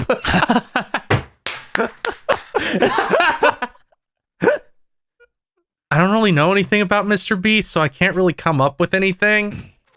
So I know of Mr. Beast. Mr. Beast, for reference, has about 56 million subs on his main channel. Initially, his thing was doing monotonous things for a very, very long time on YouTube streams, where it's like, I will read the entire dictionary or count to 1 billion. And then that got him into the algorithm, and then he did like normal videos and then exploded. He's mostly known for like just giving people a lot of money. Apparently he has a burger chain now, and he has like a good positive reputation for helping people out, which made me go, what the fuck is this? Yeah, to explain, his genre is charity as a genre, right? So he shows up at a random stream and he gives them $1,000 via a donation. And then they lose it, they start crying and stuff, and then he makes a video out of that. Yeah, his whole, that's a big part of his brand, is doing that for like for people on the street back when that was a normal thing you could do, and streams and stuff like that, or hosting like really large events. I think he like did a real life battle royale type of thing, some other stuff, but this was just very weird. Apparently he's not directly involved with this. This seems more like he partnered up with somebody who's probably con artist. Yes, that doesn't mean his hands are clean, but yes, you are correct. He is entering into this with a different company. So he's only co-responsible. It seems like the only thing he's really involved in is an advisor to who they pick, and then giving the money. The only thing he's doing is pointing the laser target. He's just calling in the drone strike. Yeah, so It's on someone else for dropping that. Yeah. Well, I mean, I think it is important to be like, this isn't his company. He started to scam people. It seems more like somebody else took advantage of his good nature. Okay. As generous as that is, to extend the... Oh no, Dan's going into evil mode. No, I think he's the real villain here. I'm going into the mode of, if you are doing harm because you didn't do enough research or you're financially illiterate, then you are also doing harm. I'm not saying he's not doing harm. It's just important that people know the manner in which he is doing harm. Blindly swinging a bat like a kid at a piñata party. Casey's like, piñata parties aren't a thing, right? We're just trying to get to the truth, Dan. You want to pin it all on him, no one else. Like I went to work because I had the bit with the virus because I would get fired otherwise, and I need to live is much different than going to the salad bar and coughing on it because you're an asshole. What is that? Oh, okay. Where are we going? I was trying to figure out what. Me for a second. I was trying to figure out how that applied, and then I was like, oh, okay. Either way, this is completely fucking heinous, and this dude should pull out. Maybe there will be some blowback, and he will. Anyway, this sounds horrible. It's like, every single person covering it is like upsetting levels of uncritical. So, yep, that's everyone covering a startup in Silicon Valley. That's everyone. Yep, absolutely. I can't wait for the story to come out that this ruined a channel in some way. Yeah. I read a bunch of stuff about this, and it literally seems like this is a company trying to kickstart the next like multi-million sub like channel, and then like, oh, we own 40% of that now. Yeah. Give us all your money. Yeah. Yeah. And I'm sure they put barely anything on the line for it, like most MCNs. Yeah, they'll give them like $10,000 so they can set a car on fire or whatever. Yeah. Ooh. Moving on to Dan's. Less shitty news. John Wick's director is making a Ghost of Tsushima film. I've never been more fucking excited. Yeah, I know, that's sick as hell. The only way I could be more elated is if that actor was alive and in this movie. The one we keep saying is in Ghost of Tsushima as a villager. Oh, What, your friend, Fake Acro? No, Philip Seymour Hoffman. Oh. Okay, it's very important to me that you get the right person to play Uncle Honor. Uncle Honor! I forget his name already because the story has mostly left my brain. It's the best story that studio's ever made.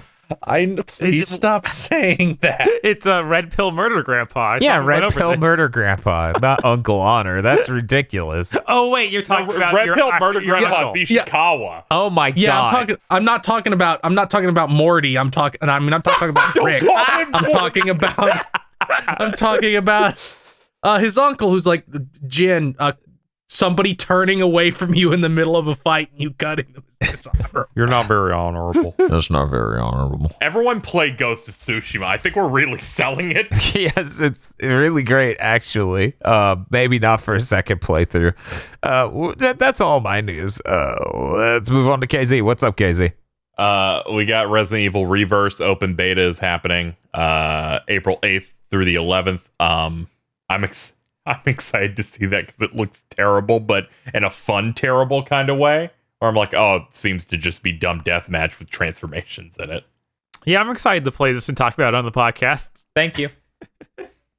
See, I'll also do it. So finally, you're not jumping on a grenade alone. See, I have plenty of bad Resident Evil games to go play. I don't need to be on the cutting edge. Gun Survivor's right over there.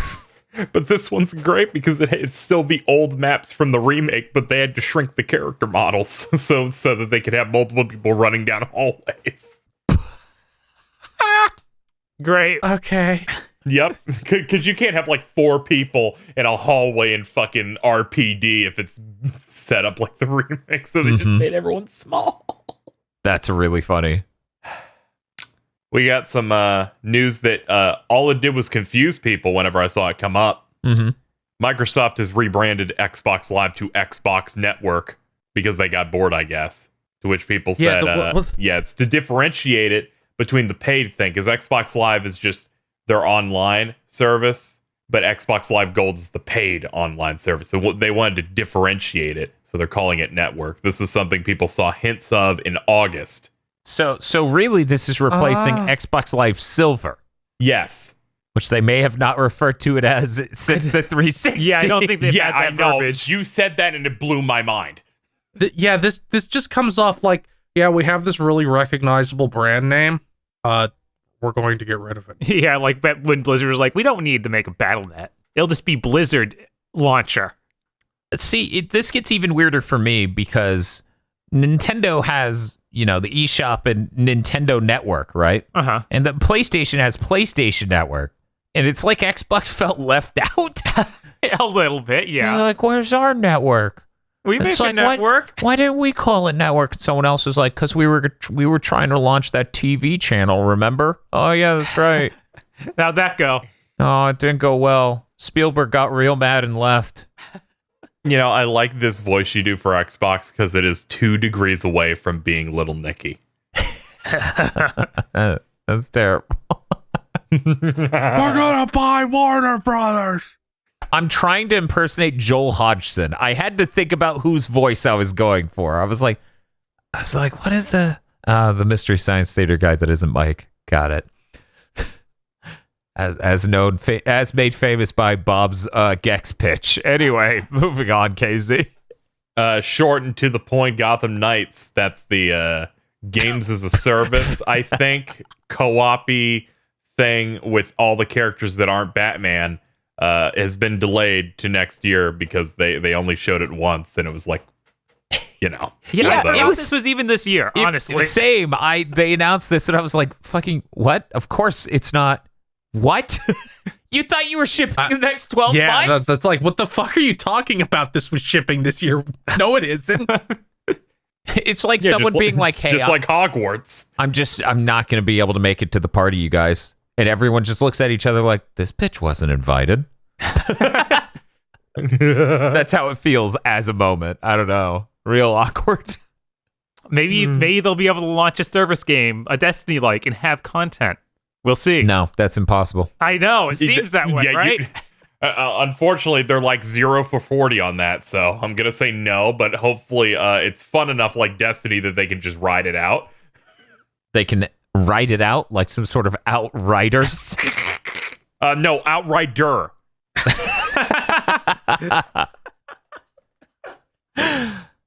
Good news. They finally confirmed SMT Nocturne HD releases May 25th, and they are adding a Steam version. Good. Okay. Didn't they announce the price too? Yes. I think 8,000 rubles. Wait, yeah. 50? 50. Yeah, it's 50. 50. Yeah. 50. For a PS2 game, yeah. For a game that is 14 years old or some shit. We had Hey, voice I'm act- old enough that's to the remember best the version. the Atlas tax on the DS, where any Atlas game was just $10 more for no reason. Actually, that's 17 years old. What the fuck? But to say, is that like the best version too? Because there's paid DLC with this. Are you? Yeah, the paid DLC. The paid DLC is $10. So if you want the version with Dante, it's $60. Are you fucking guys?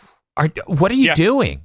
Yeah, because the default one is the Rido one. So you have to like pay $10 for Dante, and then there's the experience stuff. And They didn't charge 60 for Persona 4.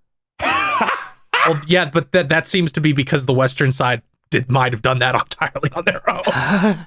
God damn. It's like, well, nobody else is going to do this. We should, and also we'll price it appropriately and not like insane people. Yeah, if they had priced this thing appropriately, I would see a huge groundswell for it in the West. Now it's like we're hiding this game that's really obtuse behind this price wall. Yeah, because like you're going to get some people who are really passionate about it, and everyone's going to look at them like they're insane because this game costs $50 at cheapest, and it looks like it does.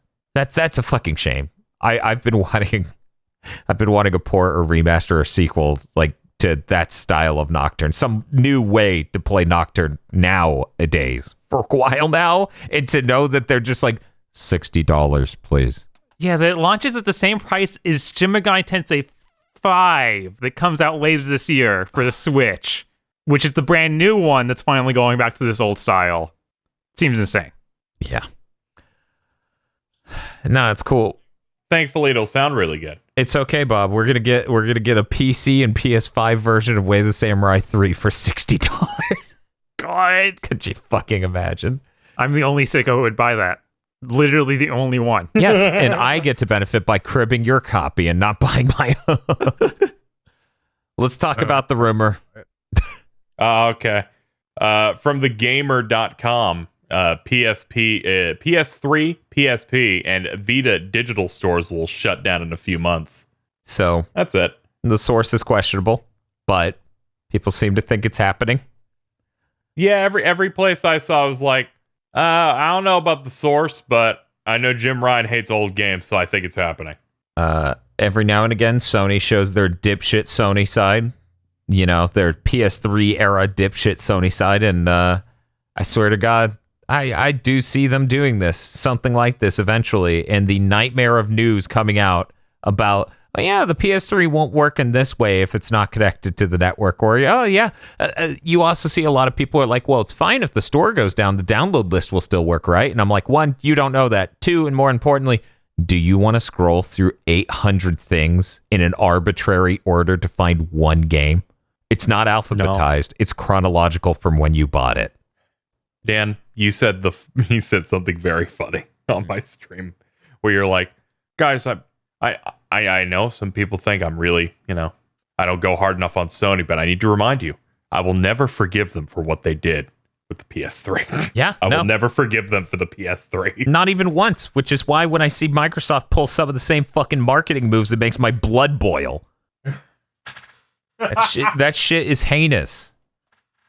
God, the thought that they're shutting down these digital stores when they should be working their asses off to make this shit playable on the PS5 so they can sell it all still, right? Yeah, it's ludicrous. It drives me fucking insane. Even if it's just the PS1 games, there's so many on there. Even if it's just the PSP games. Yeah. Like, come on. Jesus fucking Christ. When this first came out, I went to Dan and was like, that was the good thing about that gen. That was the solitary good thing about the gen. The PS3, the PSP, they interacted together. You could buy something on one and have it on both. There was a lot of cool, like you felt like you were building a library of stuff then. Yeah, there's a cohesive ecosystem. And then it just cuts off at PS4. And we've never seen it reestablished in any sense. And now with this. Yeah. So it's really frustrating to see it happen. It's infuriating. It really is. Because I think there's, like, you look at a lot of our viewers, you look at a lot of streamers who cross over with our content individually and specifically GigaBoots. There are so many of them that grew up with PSP game. There's so many of them that grew up with these games. It's hard enough to ask them to go back to old hardware.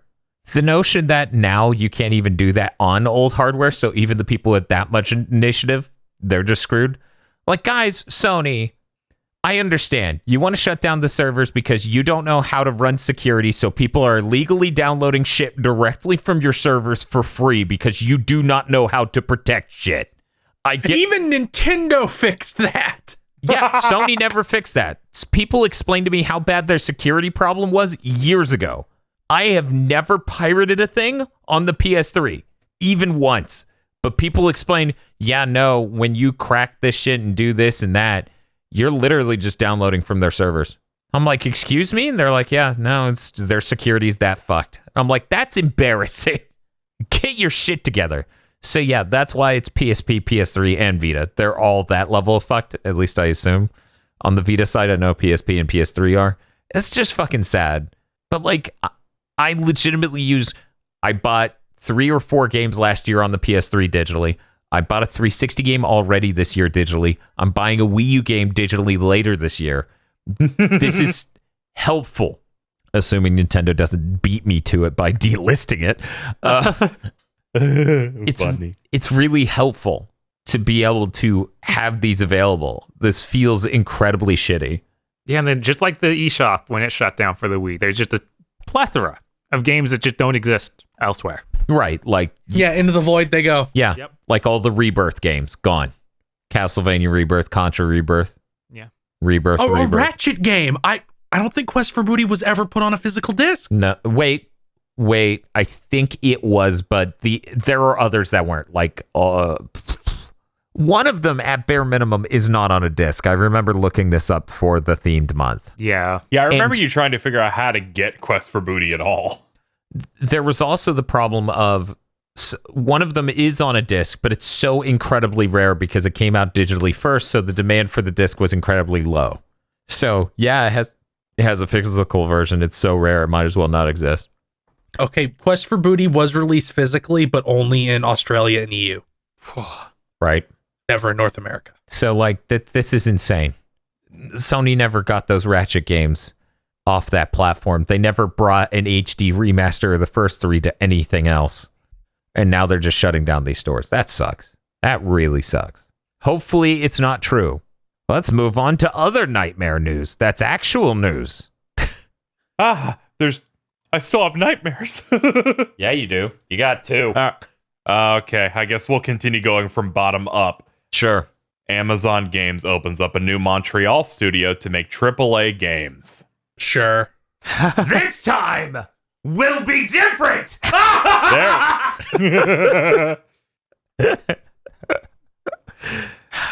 damn it. They need to stop. Like, I don't know who is even like applying anymore. You'd think they would have gotten the idea that that's just a dead end job. They'll have to find a new one in the next year. Or now Amazon has the reputation where it's like, yeah, you'll have to find a new job, but for like 2 or 3 years, nobody knows you exist and you can just fucking sleep in a cubicle. God, that'd be good. Yeah, they apparently got some people that worked on like Rainbow Six Siege and stuff. So I'm like, it's unfortunate that they will not be shipping a game. Yep. What do you mean? I'm sure New World will save everything. When is that supposed? Oh, it no longer has a defined release date. They delayed it to we don't know. I'm shocked you remembered its name. I honestly thought it got canceled by now. I had to look it up during this conversation. Yeah, I'm like, you're really good at You're really good at letting that shit escape. I also thought that was canceled by now. Holy shit, it wasn't? Oh, it's due out on August 31st Of this year or last? of this year. We'll get to see it 12 more times, and it'll be a different game each time over the Summer Game Fest. It's Gonna be 70%. It's gonna be 70%. Bob, I believe this year we should call it the unending summer hellscape. Summer of gaming hellscape. Yeah, maybe I'll that sounds make accurate. it a super cut of every time we watch those. No. Here's every time. Here's every single time we see a Deathloop trailer. God. I'm just looking forward to the next video game. Someone wakes up in a completely fucked up room and they look hurt as hell, and I go, "That's me waking up." And This is Dan. this is Dan, and I'm like, "Oh shit, Dan. yeah, what's up?" This was a rumor at first where they're like, we don't know. It's still a rumor. And I looked into it more. And it's still a rumor, but the fear of death is still in me. Microsoft in talks to acquire Discord for $10 billion. One, of course they are, because they can't make Two. anything competent enough to win at any industry. You seem to have written another thing here. Two, This time will be different! So they bought a bunch. They Skype is the one everybody knows that they bought and ruined. Yes. But they bought a bunch of smaller ones and smaller VoIP things and like crushed them into Microsoft Teams. yes, that's correct. Teams is a nightmare, by the way. If anyone ever has to use Teams, I'm sorry. Yeah, I'm that very came up sorry. on my stream of like, what if they just crush it into teams? That people are like, no. This seems like a really dangerous move for Microsoft because there's already basically a clone of Discord.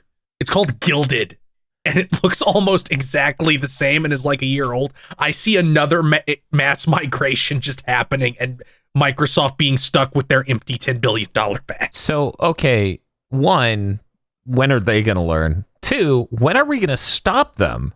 Like, this is getting fucking ridiculous. We keep letting them buy startups for, like, live streaming and VoIP and all this other shit. Like, you just talked about how many different VoIP things they bought. You'd think at some point they'd have to be considered a monopoly. And every time this gets brought up, people are like, no, these dumb gamers don't know what a real monopoly is.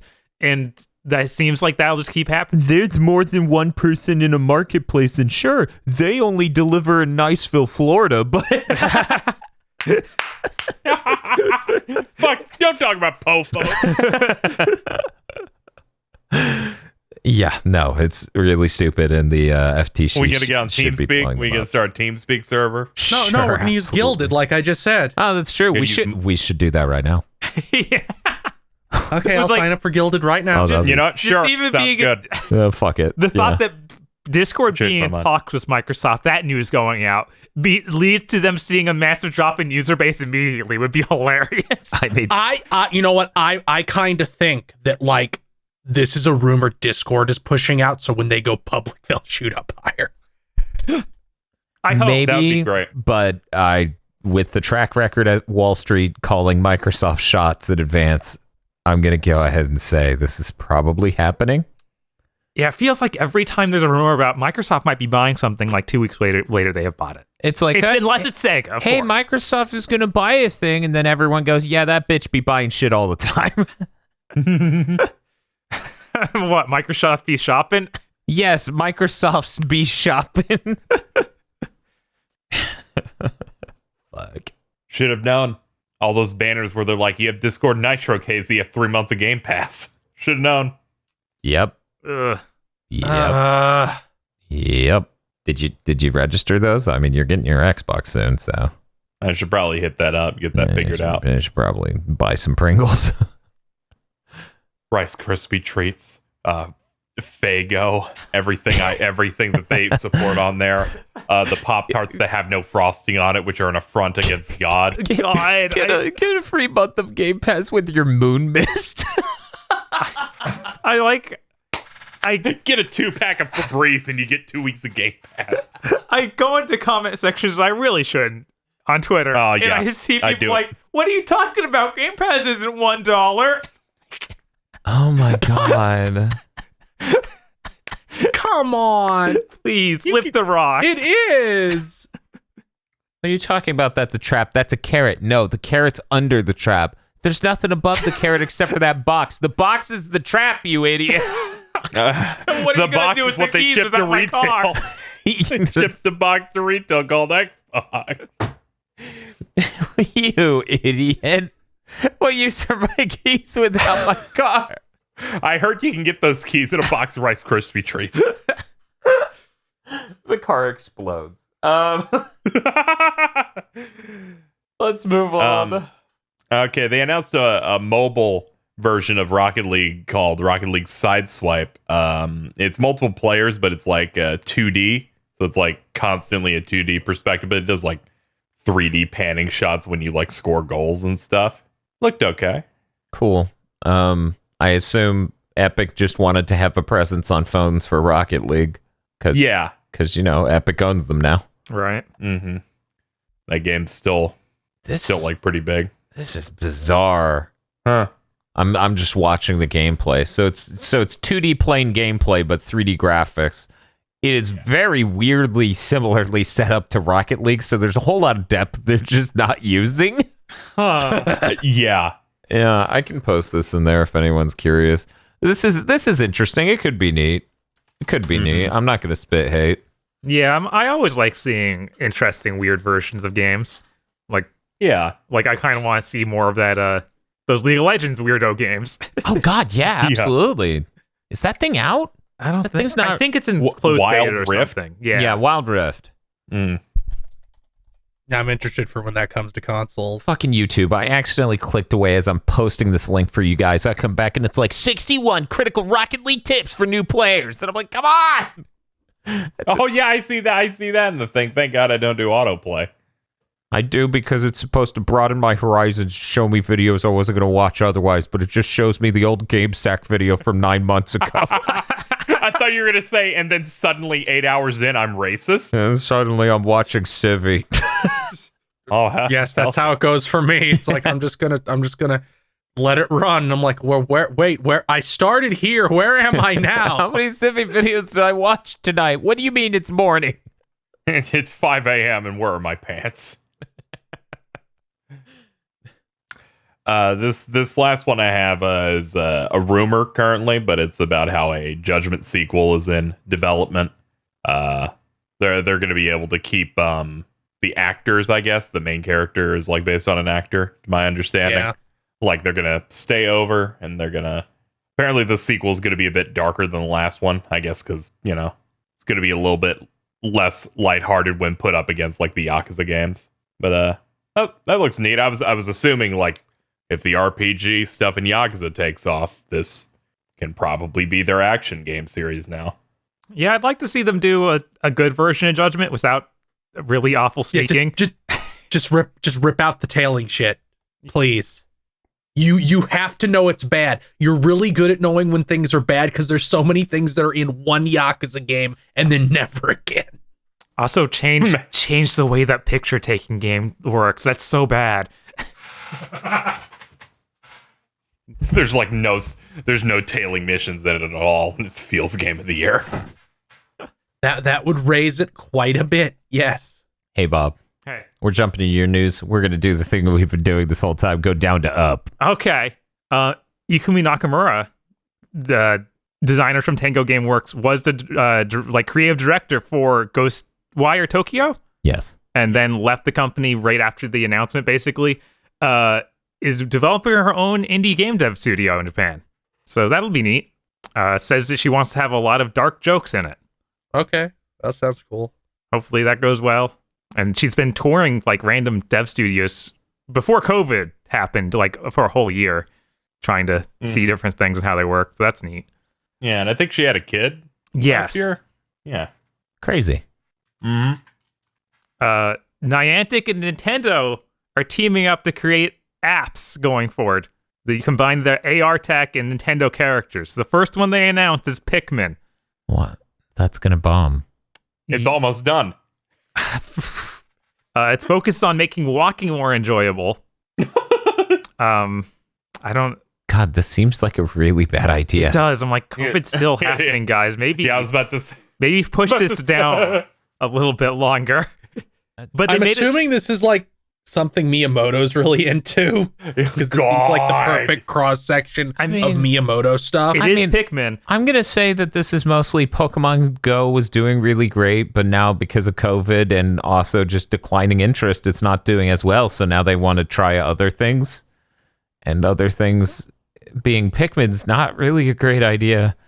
Who knows? Whatever. Could be good. This is also the first game developed by the new Niantic Tokyo studio. So. Oh, I forgot they did that. Yeah. Huh. KOF did a new trailer this week for Yashiro Nanakase. Okay. He's cool. I know nothing about any KOF character. I just saw him and he looked cool. Yes, he hasn't been in since 2002. He's like a member of the Orochi team. So. He's one of the 4 kings of Orochi. Yeah, he's like, I believe all of them were killed at some point in the story, but now they're coming back. Hopefully that means we're getting the other ones back too. So here's the real thing. They put up like an art of him, and next to him is Shermie. So fuck him. Shermie is going to be in this game. I mean, that makes day sense. one purchase. They made her for that gal's fighting game, so of course. Someone was tweeting at me saying, yeah, the director said that they did this whole storyline so they could bring Shermie back. That's what happened. Like at the end of 14, like the boss who looks like the guy with an eye in his chest from Soul Calibur. I forget that dude's name. Yeah, he just like the villain of 14 just explodes and revives a shitload of people. So that's exciting. This trailer was actually decent. It showed a good chunk of gameplay for once. Well, I guess last time they did that. So they're learning. Yeah, they're learning. They're sobering up. But I don't care that much about Yashiro, but I really like Chris and I really like Shermie, so hopefully both of them come back. Yeah, they're both standing next to him in that art they posted, so I'm going to assume both are back. Yeah. Great. Okay, now you just need to put Ash Crimson in this game. You brought him back to life too. I'm sure they will. I mean, he was a main character of 13? Is that right? 12. Yeah, it was like that arc, like they have these arcs that have different protagonists. And he was like the protagonist of the previous one. It was really weird that he was, because it seemed like he was a villain. I don't know. Yeah, the thing was specifically they wanted to have a protagonist that seemed sort of like a villain. Okay, next piece of news. Steam Next Fest. That's a name. Yeah, that's a name. Oh, no. It's happening June 16th to June 22nd. This is the thing they did a few times in the last year, where they put up a bunch of demos and they have live streams from developers going. Just going at random. This isn't going to be one of those things where it's like, okay, we need to sit down and watch this press conference. We sure are getting the summer. Yes. The summer. So look forward to my demo roundup. The hit segment. It's just this forever now. And thought this was going to be something from like next week. I'm like, oh no. Oh, not that soon. We have to wait. Dude from Ninja Gaiden did an interview. Fumihiko Yasuda talked about how they've lost the data for the original Ninja Gaiden Black and 2, that they were unsalvageable. That's why they are not on this collection. You know how people constantly tell us, no, that was just Square Enix. They were stupid. Yep. Yeah. Like, no, it was a lot of fucking people. A lot of fucking people were really stupid, and should have been smarter. Yeah, like Ninja every Gaiden Black, single company. for people who aren't keeping track, was 2005. Yeah. This is a small company. And no one's 2 ever heard was like of them, 2007. Yeah. Yeah, Ninja Gaiden 2 was like 2007, 2008. That's just fucking ridiculous. Yeah, they still weren't backing it up. Also talks about wanting to do a sequel and waiting on a Smash invitation, so that's clearly not happening. Yep. They're like, no, that one insider said it was coming. They said we were getting Ryu Hayabusa and Minecraft content 3 years ago. And a Star Fox racing game. So there was a Smash rumor that, and it might be the funniest one because this person has been right a lot. They said that the last 2 characters will be Dante and Arthur Morgan from Red Dead Redemption 2. Yeah, I saw that. I want this to be real because it would bring it back to the bat shit. Nobody would ever expect Arthur Morgan. So Bob, imagine that's the final Smash character in the final Sakurai Smash Brothers game. Yeah. What was the second to last one? That one completely erased it. Dante. Oh, okay. Yeah, it's worth it. Yeah, it'd be worth it. Even though I'm sure that Arthur Morgan's awful. I mean, Arthur yeah. Morgan will probably have some really funny taunts, and also that'll be the most I enjoy a Red Dead game ever. So There you go. that's neat. It'll be the first time a Red Dead Redemption game feels good and controls right. Well, I don't know. No, he Field. wants it to be loyal to it, so everything has really high animation, so he's the worst character in the game. Yeah, I was gonna say, like, that feels really on point. Look, they didn't do that with Banjo. They're not going to do it with Arthur Morgan. All right. Moving on, Asterix and Obelix, Slap Them All got announced. It's a new game in this franchise that's been going for, like, what, 30 years or more? A zillion years. Asterisk and Obelisk is fucking enormous. in Yeah. Europe. Yeah, it seems to be a side-scrolling beat-em-up, hand-drawn art. Looks kind of neat. Maybe it'll be okay. Coming to PS4, Xbox One, Switch, and PC. It's really funny for you to say it's another entry in this franchise as though the games are the franchise part. It's like if a Garfield game came out and you're like, yet another Garfield game, another entry in this storied franchise. It's the only interaction with the IP I have, so That's it's fair. some part of my brain, I'm like, yeah, that's a game series. Look, this game isn't going to be impressive enough to live up to that Game Boy Advance game. Nothing will be. Yeah, That shit was insane. that's insane. Yeah, that was a really good retro roulette when someone set that in. That was man. Yeah, this looked the animations in this, because it was 2D animated, looked beautiful. It could also be the most brain dead beat 'em up ever. We don't know. Yeah. Yeah, nothing gives me confidence, but hey, it's neat. So that puts it way above that Little Nemo Kickstarter. at least the art looks great. I should watch that DVD. Oh, did you wait? Wasn't it Blu-ray? Yeah, it's Blu-ray. Don't worry, the Blu-ray looks way better than the YouTube version. The YouTube version, they put a ton of digital noise reduction on, so the Blu-ray's still worth it. God, you're just making me feel sad about hearing about that the fucking Daft Punk anime movie. Yeah, that yeah, Blu-ray is. that came up on Where- KZ's stream. They resampled frames together. Oh. Yeah, Like so some when idiot you using pause on one Vegas. frame, you see 4 frames at once. Yeah, it's literally like you some jackass morons. using Sony Vegas, not knowing that it's blurring their game footage because the refresh rate's slightly different. That's so bad. It is the fucking worst. I was so upset.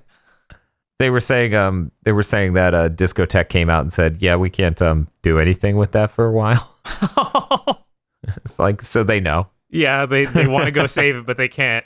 They're like, I can't. Why do you go where I can't follow? This just does some weird stuff. I watched through Battle Athletes Victory, which is on their single Blu-ray. Mm-hmm. At the very end of the series, after all the credits roll, they do like a special credits roll that playing in super fast forward. It's like, okay, we're gonna play back to back every different credit roll that happens for the whole series, and it's just different credits for each episode. It's the same exact ending.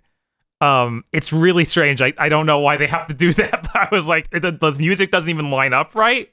Like the last track will start playing, and then the video immediately ends. I think that's great. Yeah, no, it was like, this is really great, and I'm sure that they had to do this for some legal reason, but they did it in the funniest way they could. Good on him. Good on him. My last piece of news.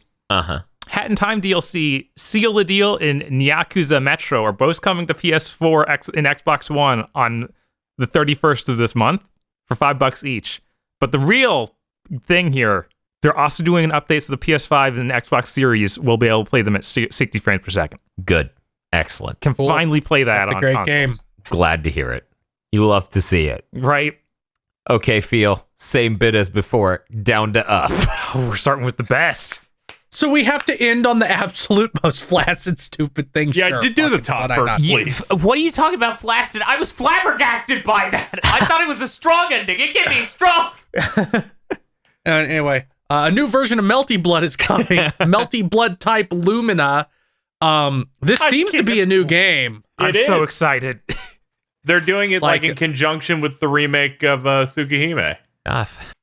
They said not every character in Melty Blood will be in this because the lore of Tsukihime has changed with the reboot.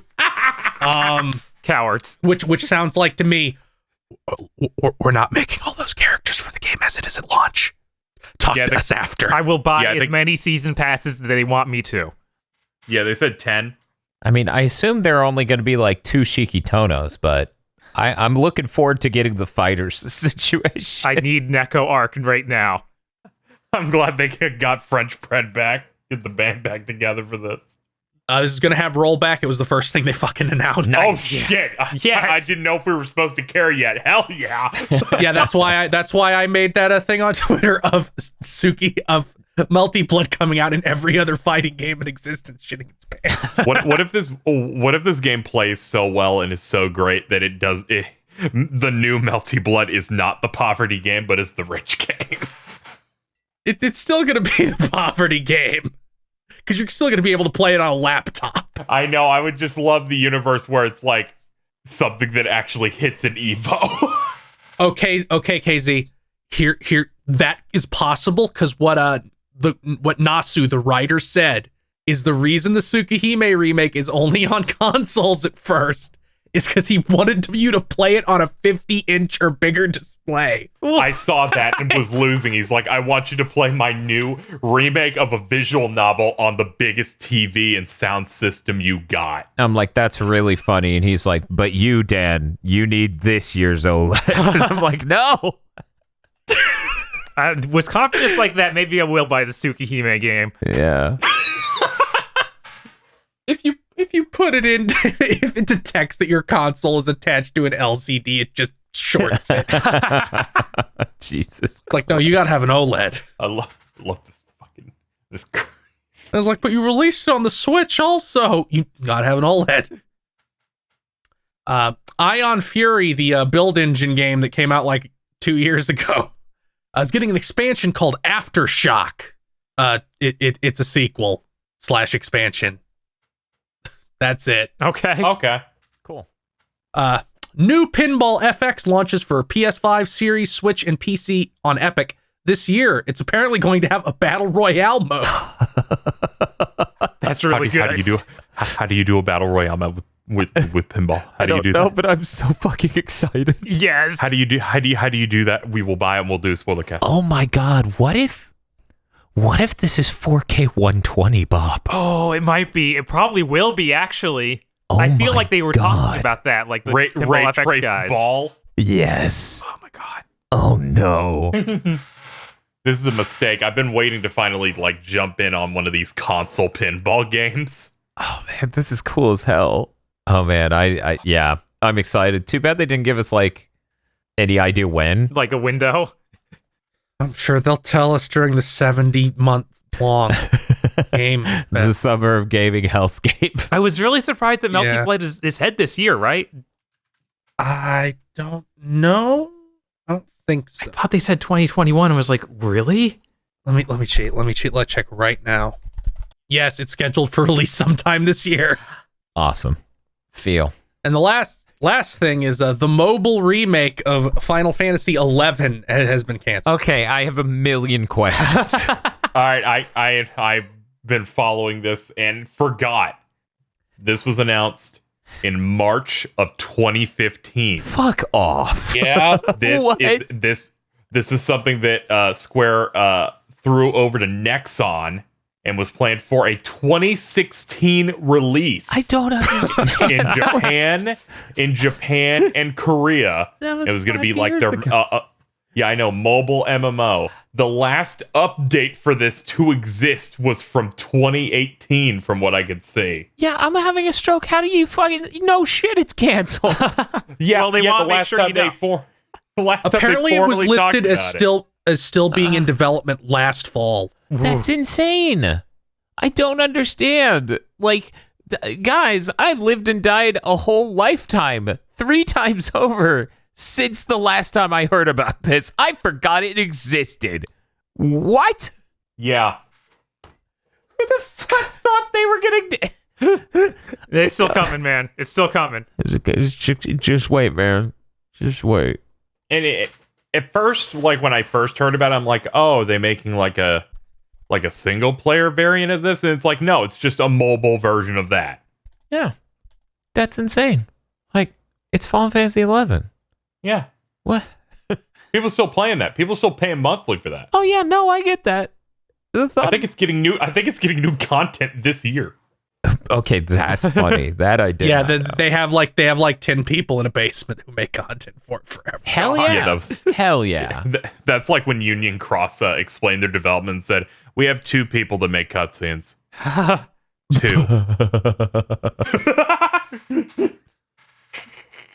To quote Dr. Aggro, that's content value. Yes, it is. It's this is shocking. Holy shit. I remember people talking it up like it's gonna hit consoles maybe eventually. Maybe there's gonna be a single player component. It's like just exploded. This is seriously, if you look at the timeline, and this is really gonna give people a stroke. This is like if Concept came out now and said, the 3DS porn ain't happening for Mighty Number 9. Red Ash is in fact not real. Holy shit, no fucking way. It's only been for fucking ever. Yeah, this was only announced 3 months before they announced Final Fantasy VII Remake. Which took an insane amount of time to come out. Jesus fucking Christ. Okay, well, that was... I have one last thing. Sure. We finally got a date for that Fate Stay Night cooking game.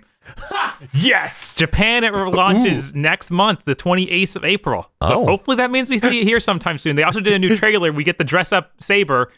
Uh-huh. And then feed her tacos. Yes, and then feed her tacos that you watch her make. That's what's Bob? important. Yes. Do we know if this also has rollback?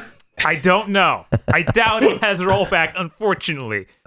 I really want a demo of this. They need to put out a demo. We need to be checking the PlayStation Store for a demo. It's only We on need to be- Switch as far as I can tell, unfortunately. But we can check That's that. right. I forgot that was Switch exclusive. I need that at 120 frames and frame rate. Yes. 4K. Oh, God.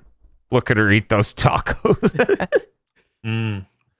You can feel the crunch in every bite through the controller using haptic feedback. It's in game. It's you touching her cheek, and she eats. Like, Oh what my the heck? God, Why? that's so stupid.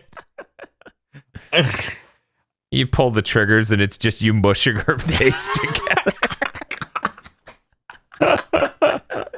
My favorite part of when Fate comes up on Big Think Dimension, it has like a 80-20 ratio of it just being about feeding her. Yeah, that Saber Taco game was the best experience I could possibly have with Fate. Thank you, PlayStation VR. That's really half of all Fate, honestly. Is feeding Saber Taco. Feeding her tacos and charging up magic through gum. Hopefully they're going to make a PlayStation VR 2 game where you could use the proper finger tracking to hold the tacos carefully. Oh, man. Entire destruction physics system for taco shells. Yes, we have the CPU power now. It's time. Anyway, that's a Big Think Dimension 113 news. Now we're going to talk about what's coming up. I'm taking a break. I'm really burnt out. I'm going to die. So no videos this week. Hey, Casey, what are you doing? Streams continue. I'm going to be also balancing that stream that we're going to do that we already did for the Friday. And I'll be playing the new Monster Hunter because that's unlocking in like an hour. So I'm excited to jump into Monster Hunter Rise. Oh, Cool. Yeah, really pumped for that, especially when looking into it and going, oh, the game doesn't just shit its pants the entire time. Like, great. KZ, it's not. It's Monster Hunter Risei. Oh yeah, Monster Hunter Risei. I know that. I saw someone post the very first cutscene in Japanese where it's just two twins going ara ara at you, and I'm like, okay, this must be a 10. what do you got going on, Phil? You're finally free from the Dark Brotherhood Chronicles. Yeah, I'm free from BioWare for about a month and a half. Oh, that's good. I got the Mr. set up. I didn't even fucking talk about that in what we played, but my Mr. got here and I put it all together and it has a nice case and everything. Nice. Where's the primary SD card slot? Yeah, you said it's in some bullshit place under something. Please tell me where. And it's like, wow, there's a little SD card in it already, making sure it's impossible to see. Yes. I'm like, it's below the second chip. You look for the side that has the power switch. I'm like, okay, here it is. So I got that set up. So I think I'm gonna take a look at a bunch of Sonic games. Ooh. Like that hack of Sonic 3 and Knuckles that puts the levels in the right order. Yes, Sonic 3 Complete is really great. And also and I never fucking gave it a chance, so fuck it. I'll give Sonic Battle a chance. Why not? I'm like, Sonic Battle. Oh, that's not risky. You know what is risky though? Sonic Labyrinth. Though, you should do a death stream. What is Sonic Labyrinth? I don't even know what that is. That is the isometric Game Gear game where Sonic has lost his super speed shoes. Oh, it's like it's like them trying to do 3D Blast on the Game Gear. Yes, but it runs terribly and doesn't have a pre-rendered art it's on the style. Game It Gear. looks terrible, and yeah, I know. Dan, when are you gonna do a death stream where you just play every Sonic game made by Dimps? How many is that? Dan, when you Like do the a death stream advanced where you games, play, Rush games. Yeah, so that would be 5 Sonic right there. 4. Sonic Force, episode pretty 1 sure and 2. it's That Battle. makes 7. Battle would be 8. Didn't they do 2 battles? No, you're thinking of Sonic No, Adventure 2 Battle. Oh, okay. yes. Yeah, I just imagine it's like, here's our death stream. It's like 8 games. We were planning on doing that for Mega Man at some point whenever things clear up. But we've got a Knack on the horizon, so we're not going to worry about it. Hell yeah. I bet the storytelling in Sonic Battle is infinitely better than fucking that BioWare one. Oh God, they made like the DS version of Colors. They made Sonic 4. Yeah, they did do that. They did They made the 3. They made every portable version of everything. So you'd be in there for 42 hours. Yeah, no, that's no impossible. good. No bueno. I'm curious about the adventure games. I've always wanted to play through those.